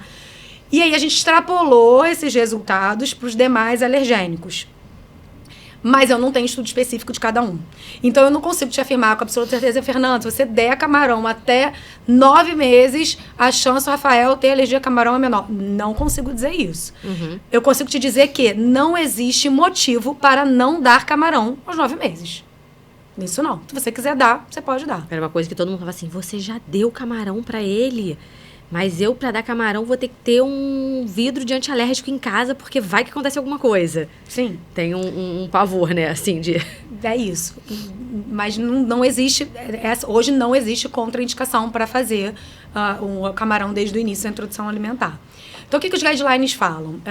Ovo e amendoim, a introdução tem que ser precoce. O leite ainda tem umas recomendações um tanto quanto esquisitas, assim. Tem guideline falando que tem que fazer uma exposição desde o início de vida e fazer uma exposição por semana. Eu tô falando de bebê amamentado no seio. Tem umas recomendações esquisitas ainda. E como é que você vai ofertar esse leite? Enfim. Pro leite a gente ainda tem, né, tem que melhorar um pouco essas recomendações. Eu não tenho feito nenhuma recomendação específica para ele, mas é muito claro para ovo e para amendoim. Para ovo, a exposição tem que ser com ovo bem cozido aos 6 meses. Essa é a recomendação. E os guidelines concordam muito com esse timing. Agora, para o amendoim, tem guideline falando de fazer a exposição até os 11 meses. Então, tá fora daquela... A verdade é que nenhum guideline fala 9. Tá. E aí você vai olhar a mídia, tá todo mundo falando que tem que oferecer todos os alimentos alergênicos até os 9. Eu não sei de onde veio esse número mágico dos 9 meses, porque nenhum guideline fala 9 meses. Real, nenhum fala. Mas a gente sabe que não adianta postergar, tá? Tem alguns estudos mais recentes agora, já trazendo pra gente agora uma grande dúvida que é, será que basta só fazer exposição? Porque parece que não. Na verdade, você tem que fazer exposição e você tem uma exposição regular para manter a tolerância. Tá. Não adianta dar uma vez. Não adianta. E aí a gente esbarra muito na questão do amendoim. Não seria tipo uma vacina que você deu uma vez ali não e pronto. Isso, tá? Parece que eu tenho que ficar fazendo alguma exposição recorrente àquele alimento. E aí vem muita história do amendoim. Assim, a gente até cresceu um pouco de consumo de amendoim aqui no Brasil acho que veio muito da maromba, né? Que as pessoas começaram a comer pasta de amendoim e o negócio meio que viralizou e as pessoas até estão comendo muito mais. Mas não era muito hábito do brasileiro e ainda não é. A maioria das pessoas não come. Então fica todo mundo preocupado de oferecer a pasta de amendoim e vai lá até os 9 meses, dá a pasta de amendoim uma única vez e não dá mais. Assim, como é que oferece o amendoim para um triturado bebê? E misturado numa fruta. Também não pode ser triturado e oferecido separado porque tem risco de aspiração, né? Então tem que ser triturado, misturado numa fruta ou na forma de pasta de amendoim, uma camada fina, ou misturado numa fruta também, porque se for na colherada de pasta de amendoim pode colar no céu da boca. Porque ela gruda, ela é viscosa, assim, né? Sim. Ela não é uma consistência, é uma consistência diferente. Tem que ser misturado numa fruta ou tem que ser uma camadinha fina em alguma coisa que dê pra passar, tipo um biscoito de arroz ali aos 9 meses. Tá. Antes dos 9 meses não pode dar biscoito de arroz, então teria que ser misturado numa fruta. Mas a gente hoje tem essa discussão e parece que não basta fazer uma introdução, você tem que fazer uma exposição frequente e recorrente.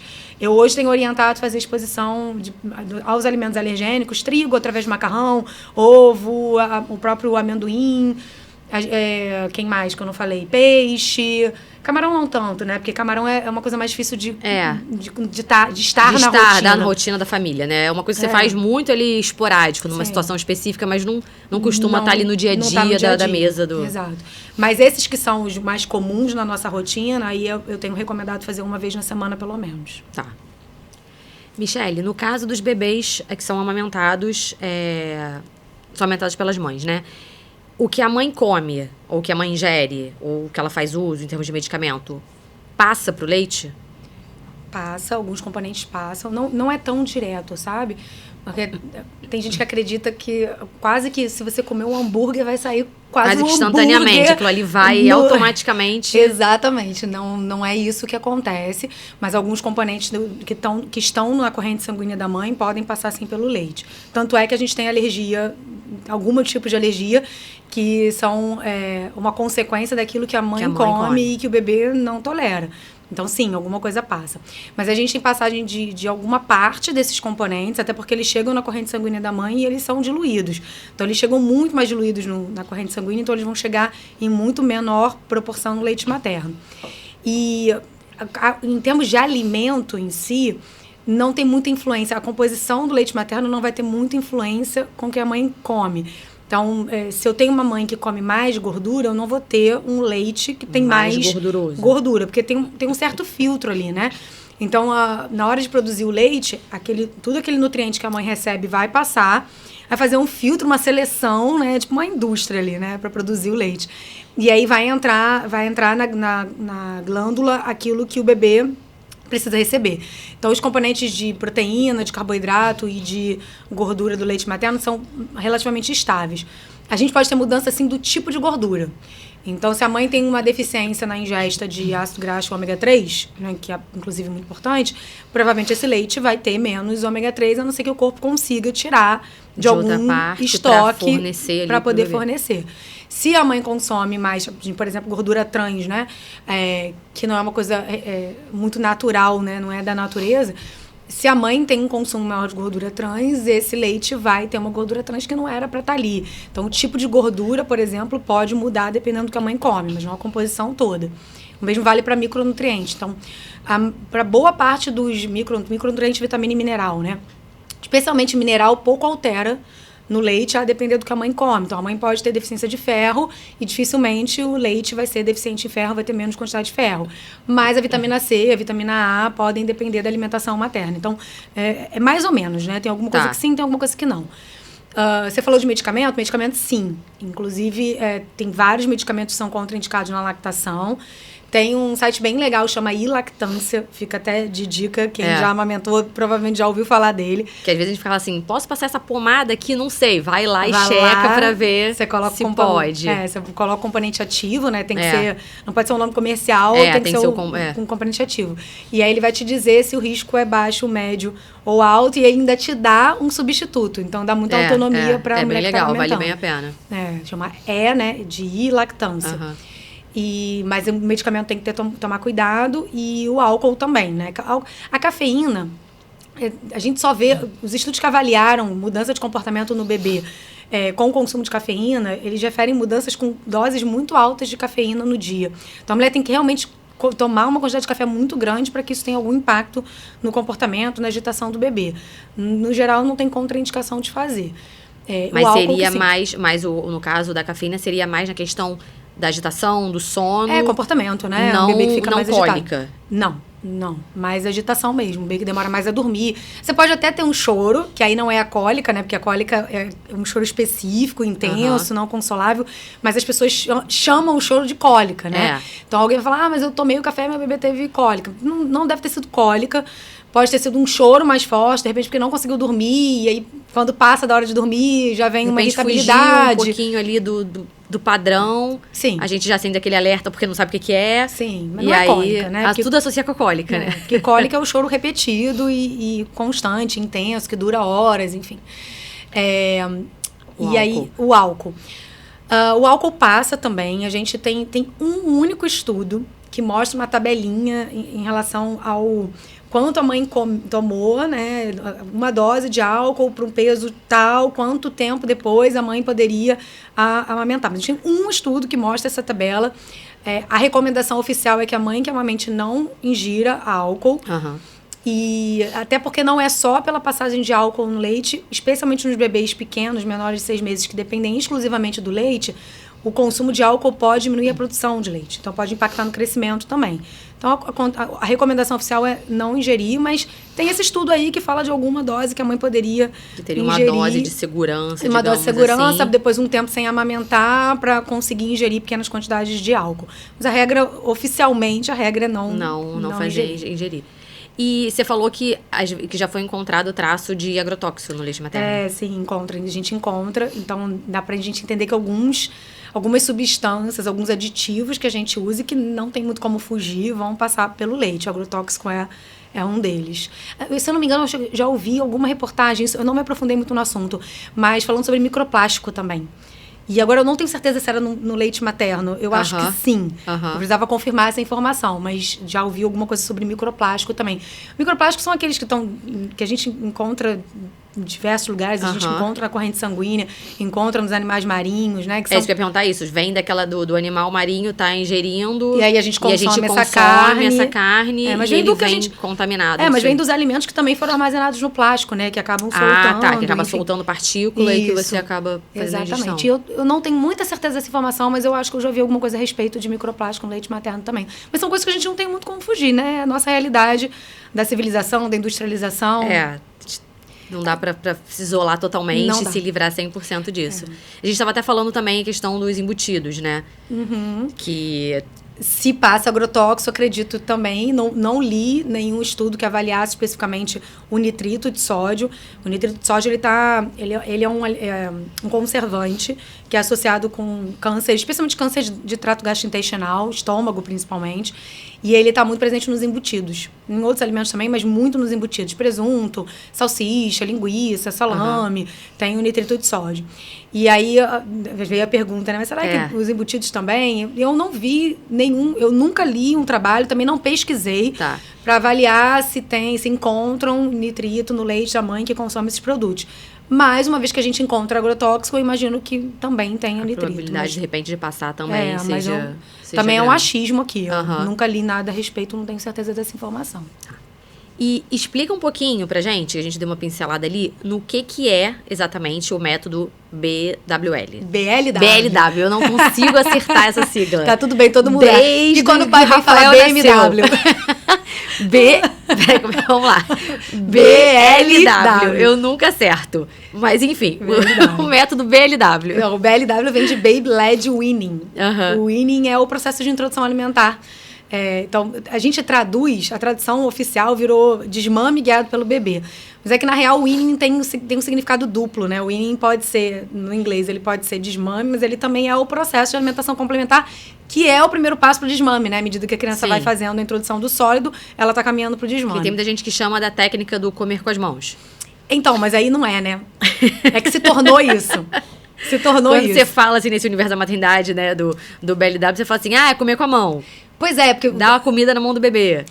O BLW, ele ganhou tanta divulgação na mídia que ele acabou sendo um pouco distorcido ao longo dos anos. E aí, com o tempo, ele virou um sinônimo de comer com as mãos. Mas não é essa a ideia do BLW. O comer com a mão nem é parte central dos fundamentos que ele tem. Na verdade, como o nome diz, né? É desmame guiado pelo bebê, mas desmame é muito mais no sentido de introduzir os sólidos do que desmamar, tirar o seio, né? Porque a ideia do BLW é até prolongar a amamentação para que essa amamentação possa dar a base para o bebê aprender a comer. Existe isso é uma das vantagens do BLW, confirmada nos estudos que foram feitos. As mães que optam pelo BLW, elas tendem a amamentar por mais tempo. Porque justamente a gente precisa desse suporte para dar conta do tempo que o bebê leva para aprender a comer. Mas, na verdade, a ideia central do BLW é deixar o bebê, colocar o bebê como protagonista do processo de introdução alimentar. A gente tira o protagonismo do adulto, não é o adulto tomando decisão, né, todas as decisões, centralizando ali todas as decisões, e essas decisões vão ser conduzidas pelas habilidades que o bebê tem, pelo que ele demonstra, que ele consegue, que ele deseja, que ele quer fazer.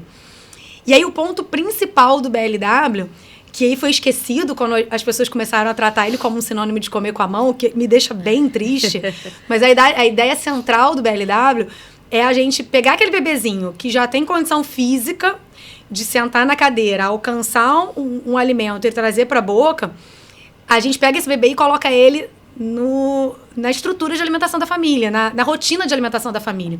Então, a ideia central é o bebê vir para a mesa, junto com a família, e dividir o momento e os alimentos. Tá.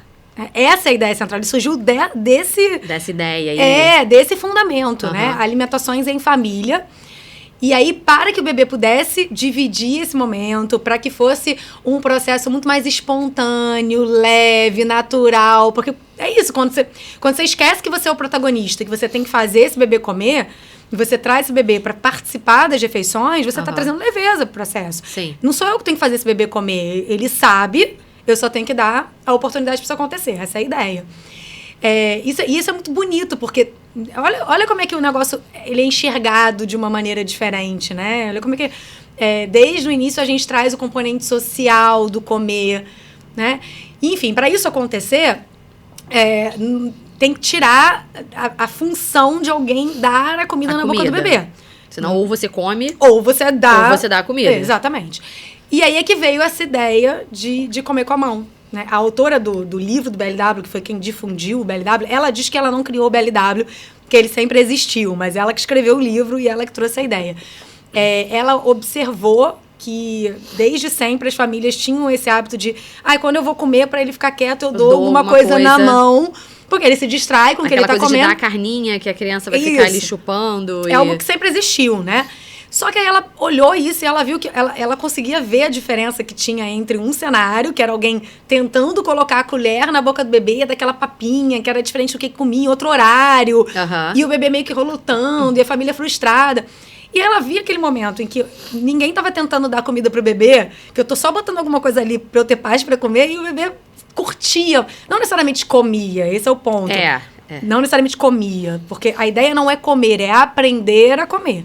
E aprender a comer não é só botar na boca, mastigar e engolir, né? Tem muita outra coisa por trás, muitas outras coisas por trás.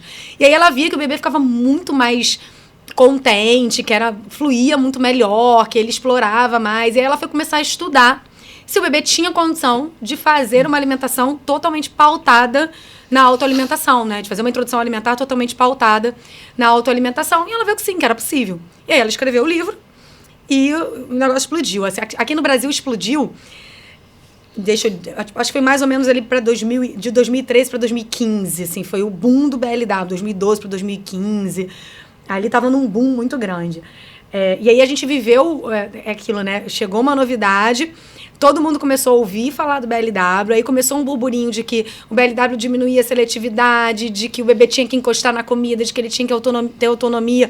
Aí as pessoas caminharam para um radicalismo, né? Então, naquele momento só podia ser BLW, ninguém podia de jeito nenhum dar colher e tal. E aí foram surgindo outras pessoas pensando assim que, a colher não precisa ser sua inimiga, a gente pode dar um pouquinho da colher sem que isso tire a autonomia do bebê e tal, e a gente foi entrando no meio do caminho. Só que nessa de entrar no meio do caminho, o BLW dá trabalho pra caramba. Dá muita coisa de trabalho. É um trabalho que não é um trabalho, é um investimento. É um investimento. Porque é um outro. Não porque o bebê vai pegar e comer sozinho e vai ter independência. Não é isso. É porque o cenário de alimentação é diferente. Você imagina a criança com um prato, de repente, na frente, com um monte de alimento em cima, que vai. Ela explora, ela brinca, ela vê os outros comendo, ela tem um referencial, ela tem um modelo. Existe uma leveza, porque se a pessoa que entendeu o BLW, isso é um problema de achar que é comer com a mão. Quem acha que é comer com a mão não entendeu o BLW. Essa pessoa não vai dar conta de um BLW. E é isso que eu vejo no cenário atual. Porque ela acha que é comer com a mão, você vai dar, ela vai botar na boca e é isso, resolveu. E não é isso, entendeu? Não é. Meu tá filho longe. nem encostava na comida. Exato, né? É isso. Mas Até me perdi um pouco no que eu estava falando, mas eu vou mudar a rota aqui para eu dar a continuidade. O BLW, ele traz essa leveza e a gente vai aprendendo a respeitar. Do trabalho que dava. Tá falando do trabalho que dava, mas é isso, assim, tem um trabalho, mas é um investimento, porque isso é um investimento. Porque você vai construindo essa confiança na criança. A criança, desde o início, o bebê, desde bebezinho, sabe que comer é uma escolha. Porque aquilo é colocado na frente dele e ele vai decidir o que ele come, a velocidade que ele come, se ele come um, não come o outro. Então, tudo que eu falei sobre ter que fazer escolha, sobre leveza, sobre não pressionar, o BLW te empurra para isso, sabe? E você cresce, a família constrói essa relação de confiança e de escolha e de socialização. E vocês que tiram junto um pouco com o bebê. daquela coisa que muito se falava no passado, que criança não tem que querer, criança não tem que escolher, né? Quem manda aqui sou eu e tem que fazer o que eu quero. Sim, a gente já vem caminhando. A educação responsiva veio com... Graças a Deus. Entrou com o pé na porta, né? Disciplina positiva, educação responsiva, a questão do afeto, esqueci qual o nome. Educação positiva? Criação com afeto? Não, Criação com apego. Criação com apego. Criação com apego. Neurocompatível? Neurocompatível, enfim. Isso veio com o pé na porta e tomou conta. As pessoas ainda estão um pouco confusas e ainda... e isso passa pela alimentação também. Tem uma confusão do que a criança pode decidir exatamente, né? Porque a criança tem voz, claro, mas ela não tem capacidade para tomar determinadas decisões. Tem alguns limites ainda ali. Exatamente. Então, não dá para deixar tudo na mão da criança. A gente tem que respeitar e colocar os limites que a gente precisa colocar. Então, a gente já tem que entrar nesse equilíbrio aí. Na alimentação é um pouco assim também. Lá no iniciozinho da introdução alimentar, ainda assim a gente escolhe, porque a gente é que vai decidir o que vai ser colocado na bandeja. Claro. Né? Então, você vai escolher o que você vai comprar no mercado, exato, enfim, você vai decidir o cardápio, você vai escolher. Você vai escolher. E aí, dentro daquele universo que eu vou falar pro meu bebê assim, bebezinho, fulaninho, eu tenho brócolis, cenoura, arroz, feijão e carne. Tá aqui, você pode comer o que e o quanto você quiser. Mas eu já fiz uma pré-seleção ali. Exato, eu já coloquei ele um contorno do que ele podia escolher. E isso a criança cresce com esse conceito. Esse conceito tem que crescer junto com a família. Então, ele já tem 4 anos de idade, mas ele não abre a geladeira e fala, hoje eu quero comer macarrão com carne moída. Uhum. Abre o armário e fala, meu almoço hoje é biscoito de maisena. Não. Uhum. Então, a criança escolhe depois que o adulto pré-selecionou aquele universo limitado de coisas onde a criança pode escolher. E esse é o cenário da alimentação ideal, entendeu? Eu faço uma pré-seleção e eu deixo dentro daquele universo a criança tomar as decisões, porque fazer escolhas é importante. O BLW é isso desde o primeiro dia, fora as refeições em família, assim. E aí o que mais me encanta no BLW é realmente essa possibilidade. Na verdade, nem é uma possibilidade, mas vou botar entre aspas porque eu não encontrei outra palavra, mas é meio que uma imposição do BLW. Não tem BLW sem refeição em família. A base do BLW é refeição em família. E aí, por isso que eu digo que eu fico triste quando eu vejo que virou... Não é botar a criança com os alimentos na mão sozinho, enquanto você tá ali do lado olhando. Porque se vira sinônimo de comer com a mão, é isso. Você tá fazendo BLW. Exatamente. Você colocou a cenoura, você senta ali na frente, aí você fica assim, ó. Aqui, você não vai comer cenoura? Uhum. Ó, a cenoura. Aí você bota a cenoura na mão do bebê, pro bebê segurar. Não tem escolha nenhuma, né? Não é BLW. Não é, tá só comendo com a mão. E a pressão existe ainda, porque eu tô lá tentando colocar a cenoura na mão do bebê. E você tá ali olhando na cara dele, naquela expectativa do que ele vai fazer, se vai botar na boca, se vai jogar no chão. E vem aquele goleiro ali do lado tentando não deixar as coisas caírem no chão. Tentar sujar o mínimo possível em volta. Acabou a leveza, né? Então, já fugiu muito do que é o conceito do BLW. Então, o BLW é muito mais sinônimo de leveza do que de comer com as mãos. Muito mais. Vamos falar um pouquinho agora sobre mitos e verdades? Vamos. Dentro da alimentação? Tchan. Tenho muitos. Selecionou alguns aqui. É verdade que não pode oferecer o leite materno próximo das refeições porque isso prejudica a absorção de ferro? Não, isso é mito. Na verdade, existe uma confusão aí, porque no leite de vaca tem uma quantidade muito grande de cálcio. E o cálcio e o ferro, eles competem ali pelo mesmo canal de absorção. Então, quando um está muito maior do que o outro, quem está em menor quantidade acaba não conseguindo passar por esse canal.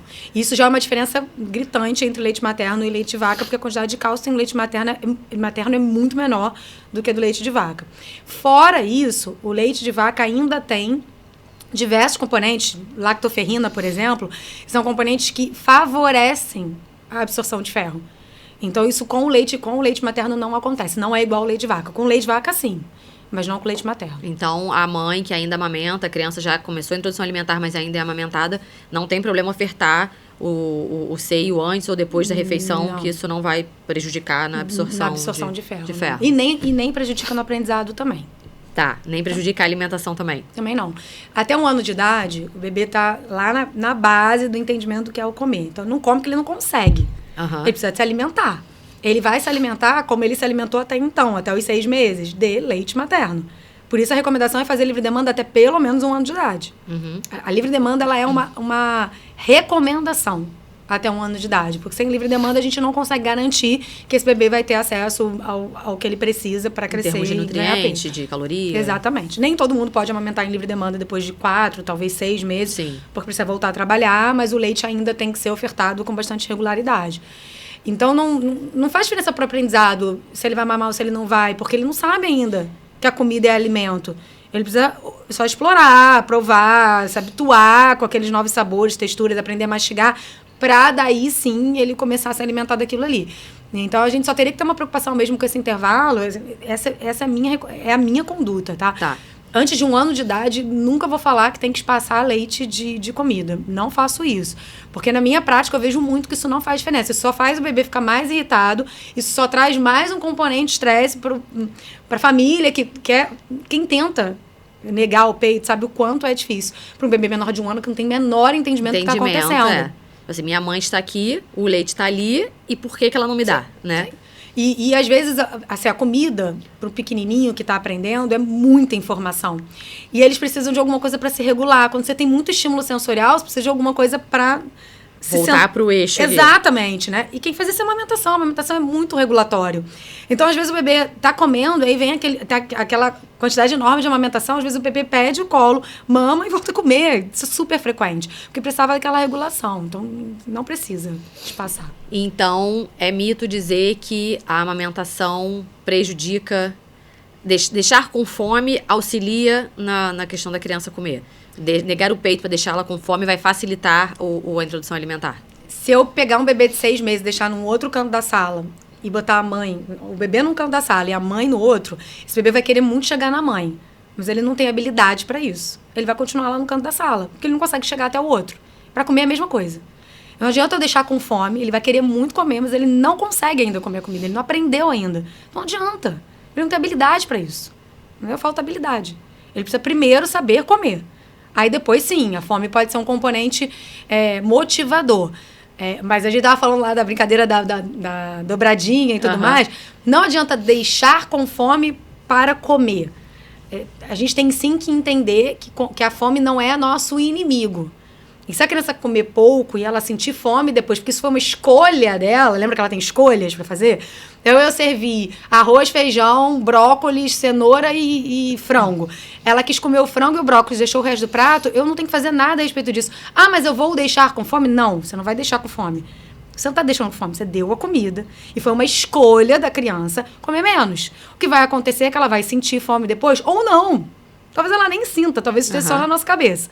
Mas se ela sentir mais fome, que bom, ela vai estar mais motivada para comer na próxima refeição. Isso sim, entendeu? Então, para mais de 1 ano, a gente precisa entender que sim, a fome é um componente motivador. Mas ela não é um componente que vai fazer a criança necessariamente comer aquilo que eu quero que ela coma. Tá. É um pouco mais profundo do que isso. Oferecer fruta após o almoço, após as refeições, condiciona ela a sempre querer um doce ou uma sobremesa? Não. Vai deixar a criança condicionada a sempre querer o paladar doce depois da comida? Não, ela pode criar um hábito de ter a fruta depois e pedir, né? Agora, que ótimo se ela criar o hábito de pedir a fruta e não o doce. Pra mim, tá tudo certo. O problema de oferecer a sobremesa, independente de qual seja, doce ou iogurte, que algumas pessoas dão iogurte, ou fruta, o problema é o condicionamento que se faz. Então, você tá lá dando... A criança comendo o prato todo, você tá dando a fruta depois. Aí a criança comeu metade do prato, pediu a fruta que ela sempre ganha. Não, hoje você não tem a fruta porque você não comeu a comida. Se você não tem fome para comer a comida, você não tem fome para comer a fruta. Isso é um condicionamento ruim. Ou aquela que nunca ganha a fruta, mas é uma criança que aceita muito bem a fruta. Mas nunca, isso não é hábito da família. Mas a criança comeu pouco, aí a família é preocupada, vai lá e dá a fruta. É a história de não permitir que a criança erre para viver a experiência da fome. A família interviu dando aquilo que sabe que a criança vai aceitar. Ou que naquele dia ela podia estar com menos fome do que nos outros dias. Sim, mas aí vem a fruta que ela ama. E aí eu brinco que se me der pizza em qualquer momento do dia, eu como. Não precisa ter fome. Eu falo que você é com pipoca. Pipoca não precisa ter fome pra comer. Não precisa. Você come em qualquer momento. Vai me dar uma pizza, eu vou comer. Eu posso acabar de almoçar, mas pelo menos um pedaço eu vou provar. Porque não tem como dizer não pra pizza, entendeu? E aí, de repente, pra criança, não tem como dizer não pra fruta. E aí ela não tava com fome. Porque aí o pensamento tá vendo? Coitada, ela tava com fome. Ainda bem que eu dei a fruta depois, mas não é isso, entendeu? Uhum. Você cumpriu o seu papel de oferecer. Então, é muito ruim quando esse doce começam a haver condições para comer esse doce ou essa fruta depois. Só pode se comer tudo, se não comeu, não pode ganhar. Então, se você decidiu que aquela fruta faz parte da refeição, não importa se ela vem antes, durante ou depois. Não importa se a criança comeu X, Y ou Z de quantidade. É parte. Lembra que você limita o universo do que a criança pode escolher. E dentro daquele universo limitado, em que a fruta está incluída, ela pode decidir o que e o quanto ela quer comer. Então, se ela negou o prato todo e comeu a fruta depois, essa decisão é dela. Você já tinha limitado antes. Uhum. Isso é muito importante, entendeu? Inclusive, a minha recomendação para o doce é oferecer junto. A minha filha come pirulito com lasanha. Eu tenho um vídeo disso. Eu tenho um vídeo dela comendo pirulito com lasanha. E é muito engraçado que ela ama lasanha, né? Então vai até meio injusto, mas eu tenho um vídeo com brigadeiro também. Depois eu vou contar de brigadeiro. Eu tenho 2. Eu vou fazendo pro Instagram. Ela vai lá cortando a lasanha, aí depois ela pega o pirulito, ela lambe o pirulito, ainda passa umas carnes moídas no pirulito, né? Porque não mastigou direito a carne moída, passa pro pirulito, aí ela volta pra lasanha. Então ela vai nessa loucura de lasanha com pirulito, que é ótimo. E tem um outro... E é o tipo de coisa que a gente costuma restringir. Tipo assim, você quer o pirulito? Não, você vai jantar primeiro, depois do jantar você pode comer seu pirulito. Aí sabe o que acontece quando eles começam a ficar espertos? Eu quero o pirulito, eu tenho que jantar primeiro, então eu vou jantar muito rapidinho pra ganhar logo o pirulito, que é o que eu quero. Aí a criança vai lá, dá 2 colheradas de acabei, porque ela tá louca pra comer o pirulito. Só que disseram que ela tinha que jantar antes. Aí ela já começa o conflito. Não, mas você não jantou. Não, vou ter que comer mais um pouco. Porque aí o adulto tinha... O roteiro todo definido na cabeça dele. Não, tá, ela vai jantar e depois ela vai comer. A gente não entendeu ainda que esses roteiros aí sempre furada, sempre furada. Aí a criança não segue o roteiro e fala, tá, acabei. Aí o adulto se perde, não sabe o que responder, entendeu? Aí começa o conflito. Eu tenho o vídeo dela comendo arroz, feijão, chuchu e alguma carne que eu não lembro qual. E aí um brigadeiro no prato. Porque ela abriu a geladeira na hora do almoço e viu um brigadeiro que ela tinha trazido de uma festinha e tinha esquecido. Ela falou, mamãe, eu quero brigadeiro. Eu falei, tá bom, já tô botando o almoço. Aí botei arroz, feijão, chuchu, carne e brigadeiro. Aí ela começa dando uma mordida no chuchu. E aí ela começa a pegar o resto. Aí ela come arroz, come feijão, come chuchu, come arroz, feijão, chuchu. E aí no final o brigadeiro tá com uma mordida e ela raspou o prato. É isso, entendeu? É simples assim, não tem melhor ou pior, não tem um que depende do outro. São todos iguais. Eu não decidi que ela vai comer o brigadeiro. Uhum. Que importa se ela vai comer antes, durante ou depois? Não importa. Aquele é o universo que ela pode escolher. Acho que às vezes ficam os pais, os cuidadores ficam com medo de, vai comer o brigadeiro e vai tirar a fome, não vai comer a comida que é um nutriente necessário e importante. Um brigadeiro vai tirar a fome de quem pra comer, entende? Não vai. Se ela comer só um brigadeiro e não comer o resto da comida, ela vai sentir fome depois. E aí, beleza, tá dentro do cenário que eu quero. Eu determinei o horário, ela determinou a quantidade. Se ela comeu pouco no almoço, ela vai ter que aguentar a fome dela até o lanche. Uhum. E tá tudo bem. Sem briga. Não é tipo também, tá vendo? Mas foi só porque você comeu só o brigadeiro, agora você está com fome. Uhum. Toma aqui uma maçã, então, pra não ficar com... Não é isso. Amor, não tá na hora de comer ainda. A gente vai ter que esperar até a hora do lanche. É isso, ponto final. E deixa ela viver com a experiência da fome. A experiência da fome é boa pra ela. Uhum. Né? É necessário introduzir leite na alimentação da criança após o desmame? Algum tipo de leite, seja ele fórmula ou... Depende basicamente da idade que a criança tem. Menores de 1 ano, sim, é importante. Porque o menor de 1 ano ainda depende de alimentação láctea para crescer, né? Uhum. Se ele não tem o leite materno, ele tem que ter algum outro leite no lugar para garantir que ele vai conseguir atingir as recomendações do que ele precisa para crescer. Salvo raríssimas exceções. Eu já peguei bebê de 10 meses que não aceitava leite por nada nesse mundo, desmamou por outro motivo e a gente teve que rebolar para ajeitar a alimentação e foi. Mas não é o recomendado. O recomendado é, menor de 1 ano, se desmamou, vai ter que ter um leite no lugar. Acima de 1 ano, possivelmente não. Mas aí a gente pode fazer uma avaliação... possivelmente não. Talvez sim, talvez não. Vou melhorar isso, porque tem uma questão com leite que é a seguinte... Necessidade de cálcio. de um ano até 3 ou 4, se não me engano, é de 700 miligramas no dia. Depois passa para 1.000. É muita coisa. Assim, só para você ter uma ideia, 2 ramos de brócolis tem 50 miligramas, mais ou menos. Tem que comer brócolis pra caramba. Comer brócolis pra caramba. Um copo de leite tem 240. Então, assim, não é muito fácil. Na verdade, não é nada fácil você atingir essa recomendação. Atingir a recomendação de cálcio. E aí, bom, se um brócolis... Se o verde escuro é fonte de cálcio, mas 2 brócolis tem 50 miligramas, um copo de leite tem 240. A competição... Tudo bem, a absorção de cálcio brócolis é melhor, mas ainda assim... Fica muito aquém. É muito aquém. Então, o leite acaba entrando nos maiores de idade como uma forma de complementar essa necessidade de cálcio. Não precisa ser o leite. Porque eu posso fazer isso com iogurte, eu posso fazer isso com queijo, mas é mais difícil, né? Então, eu não sei, eu preciso avaliar a dieta dessa criança e ter certeza de que o cálcio está vindo de algum outro lugar. Agora, um leite como substituto direto do leite materno, no maior de 1 ano, possivelmente não precisa. Tá. Acaba entrando leite como um alimento qualquer. Um dia no café da manhã vai ter leite com tapioca e banana, no outro vai ter melancia, iogurte e aveia, e assim vai. Vai ter uma vitamina e assim vai. Isso. Aquela estratégia de esconder um alimento que a criança não gosta ali no prato, por baixo, para ela não ver e assim ela fazer, ingerir, absorver os nutrientes, ela funciona? Te devolvo a pergunta, Fernanda. Se você disser pra mim que não quer comer alguma coisa e eu esconder na sua comida e te der, você vai ficar feliz comigo? Não. Gente, é isso, né? Não faça com o bebê o que você não queria que fizesse contigo. A gente acha que a criança é trouxa, né? É isso, acabou. Responde aí. Assim, muita coisa do que a gente faz com a criança, se a gente parar pra pensar, tem um episódio de Porta dos Fundos que é muito legal, que eu sempre recomendo pros pais, que é uma pessoa no restaurante comendo a comida, e aí ele deixa um pouco do prato. E aí o garçom para do lado e fala assim, não, você não vai levantar. Você não pode ir embora. Então ele começa a falar várias frases que a gente fala pro bebê, assim, sensacional. E é isso, por que a gente faz com o bebê aquilo que a gente não quer que faça com a gente? Não faz o menor sentido. Esse é um ponto, tá? E eu acho que só isso já é o suficiente pra... Já responderia. Já responderia, mas vamos lá. Ainda que eu consiga esconder, até quando? Até quando essa criança não vai perceber que você está escondendo a comida? O que você ganha com isso? E, mais do que isso, o quanto que você consegue esconder? Porque, normalmente, quando você consegue esconder, a pessoa vai esconder a abóbora. Ela pega um pedaço desse tamanho de abóbora, massa, mistura. Qual é a diferença que esse pedaço de abóbora vai fazer na dieta, ali na alimentação? Não faz, entende? Então, isso é uma grande ilusão. É cria do desespero, assim. Você desesperou e você tem que fazer essa criança comer de algum jeito, aí você vai e não raciocina na hora.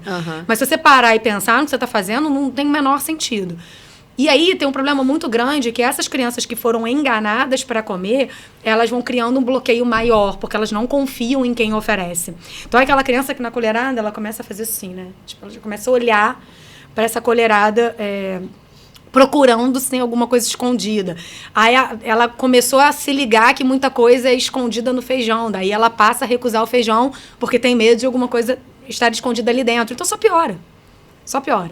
Além de não ser sustentável, ainda piora. Na época, na escola, estavam fazendo isso com o Rafael, de escondendo algumas coisas, e aí ele foi exatamente isso. Ele falou assim, eu vi que tinha embaixo do arroz, a tia colocou não sei o quê, e eu vi, aí eu catei, eu não comi o arroz. Tipo assim, vai dar muito trabalho ficar catando, então eu achei melhor não comer. E aí ele não comeu, porque ele viu que tinha coisa escondida ali. Ele ia comer pelo menos o arroz e nem isso ele comeu. Nem isso ele comeu.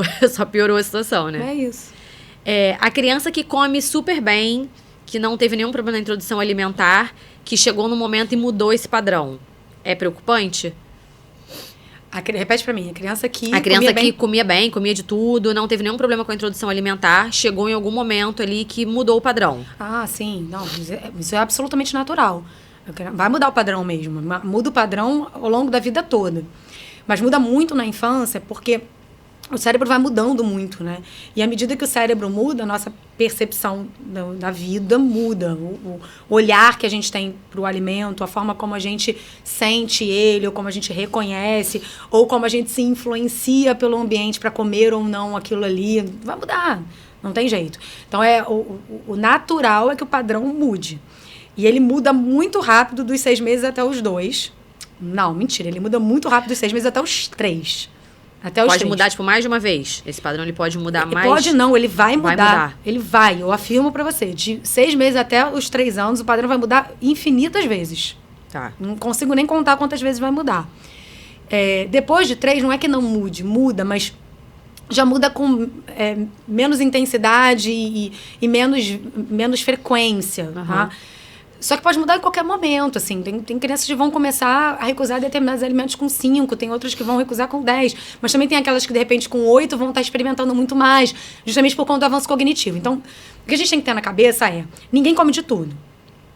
E o momento presente não é definitivo para o resto da vida. Nunca é. A gente não pode entender que aquele momento presente é determinante da vida toda. Do que a criança vai fazer para o resto da vida. Então, o nosso papel é manter as portas abertas. Se a criança, em determinado momento, começou a recusar o brócolis, eu não posso obrigar aquela criança a comer. Isso não vai dar certo. E eu não vou conseguir. Se eu conseguir, eu vou conseguir por um período muito curto de tempo. Depois ela vai parar de aceitar. Mas eu posso fazer ela continuar a amiga daquele brócolis. Só ela não come.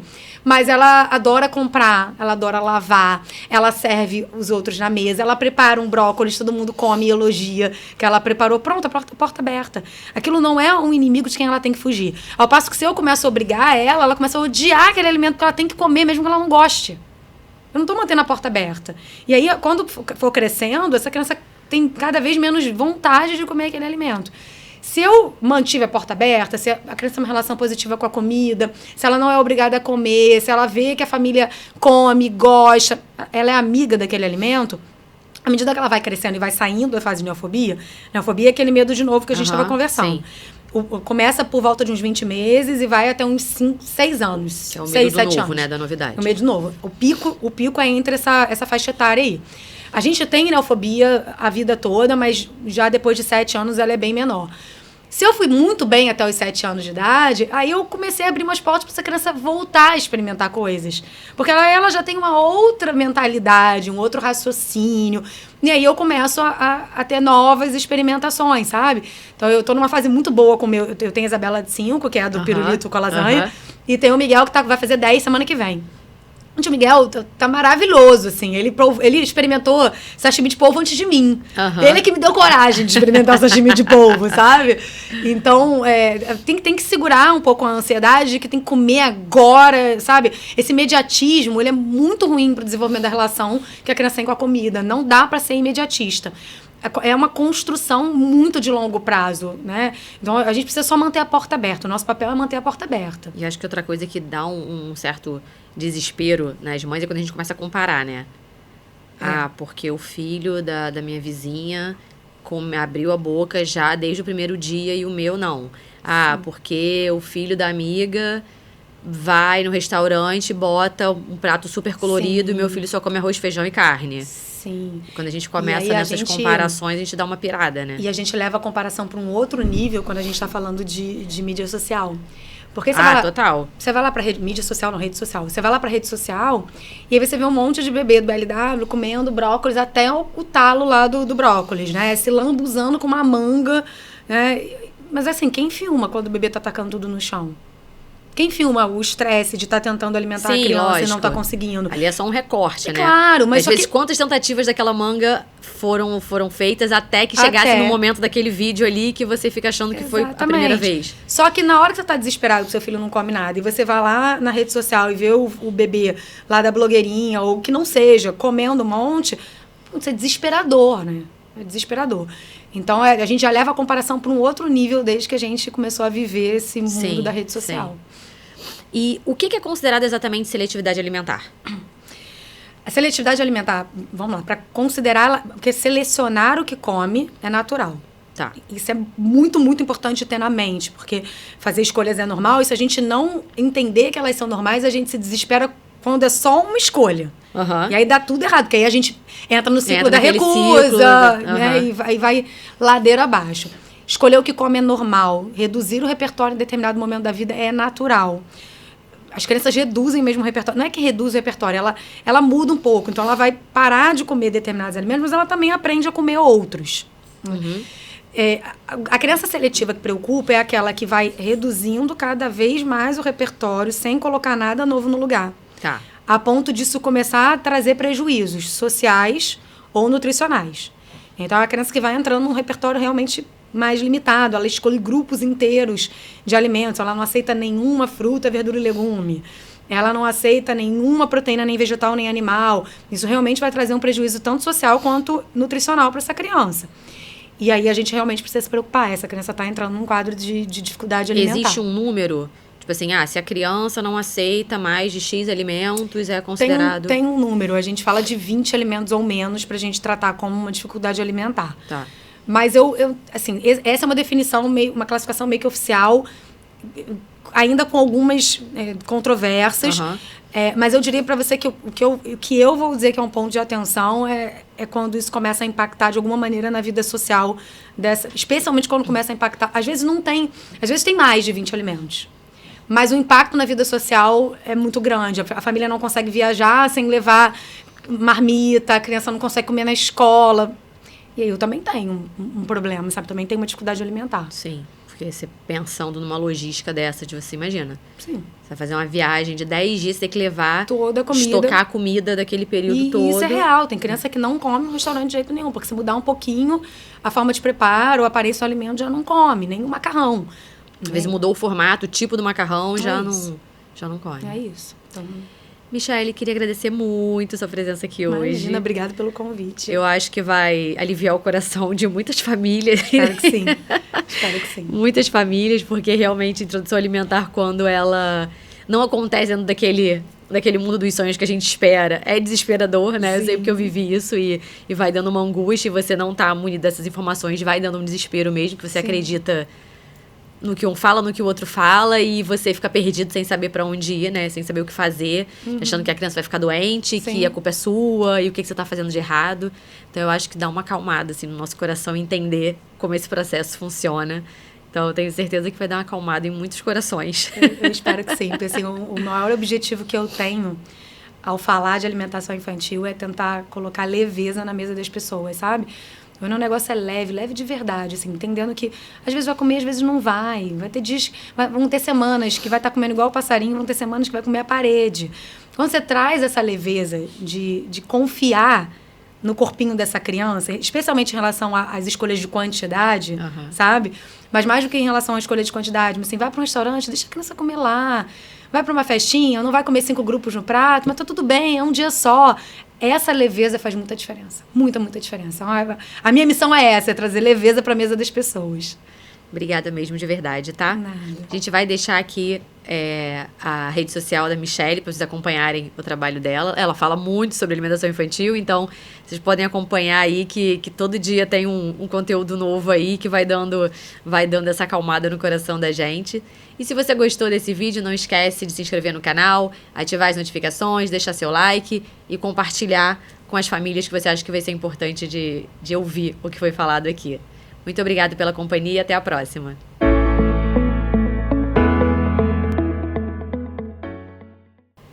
Você já passou por essa dificuldade? Infinitas vezes, mas eu gosto do desafio. Eu gosto do desafio.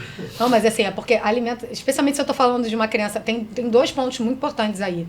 A criança com dificuldade alimentar e a criança com obesidade, mas muito mais para a criança com obesidade. A criança com obesidade é muito reflexo da família. E aí você tem que mudar não só a criança, porque não adianta falar para a criança que ela não vai comer chocolate todo dia se todo mundo está comendo chocolate todos os dias. Se ela abre lá a geladeira e o chocolate está lá. É isso, entendeu? Então são casos realmente que tem que tratar a família inteira. E não é fácil, não. Mas vou te falar que eu acho muito mais... Eu gosto muito mais do desafio de falar com a família, de tratar a criança. Até porque a criança não é difícil. Quem é difícil são os pais mesmos. Às vezes a criança está até motivada ali a querer mudar, ou não? Não. Dificilmente a criança... Às vezes você consegue motivar a criança, né? Porque aí você vai fazer um trabalho de educação nutricional e tudo mais. Mas dificilmente. Porque a criança não consegue perceber a importância daquilo ali, sabe? É mais difícil. Mas eu acho muito melhor do que as particularidades ali do adulto, sabe? Esse negócio de emagrecer, dia do lixo e diz que comeu e não... Diz, não comi nada e não emagreceu e você sabe que é tudo mentira. Ai, gente, adulto já, vai. Pelo amor de Deus, eu não tenho paciência não. Eu emagreço. Vá. Eu não tenho paciência não. Tenho não. Legal. Então, parabéns, Michele. Obrigada. Parabéns. Gostei muito.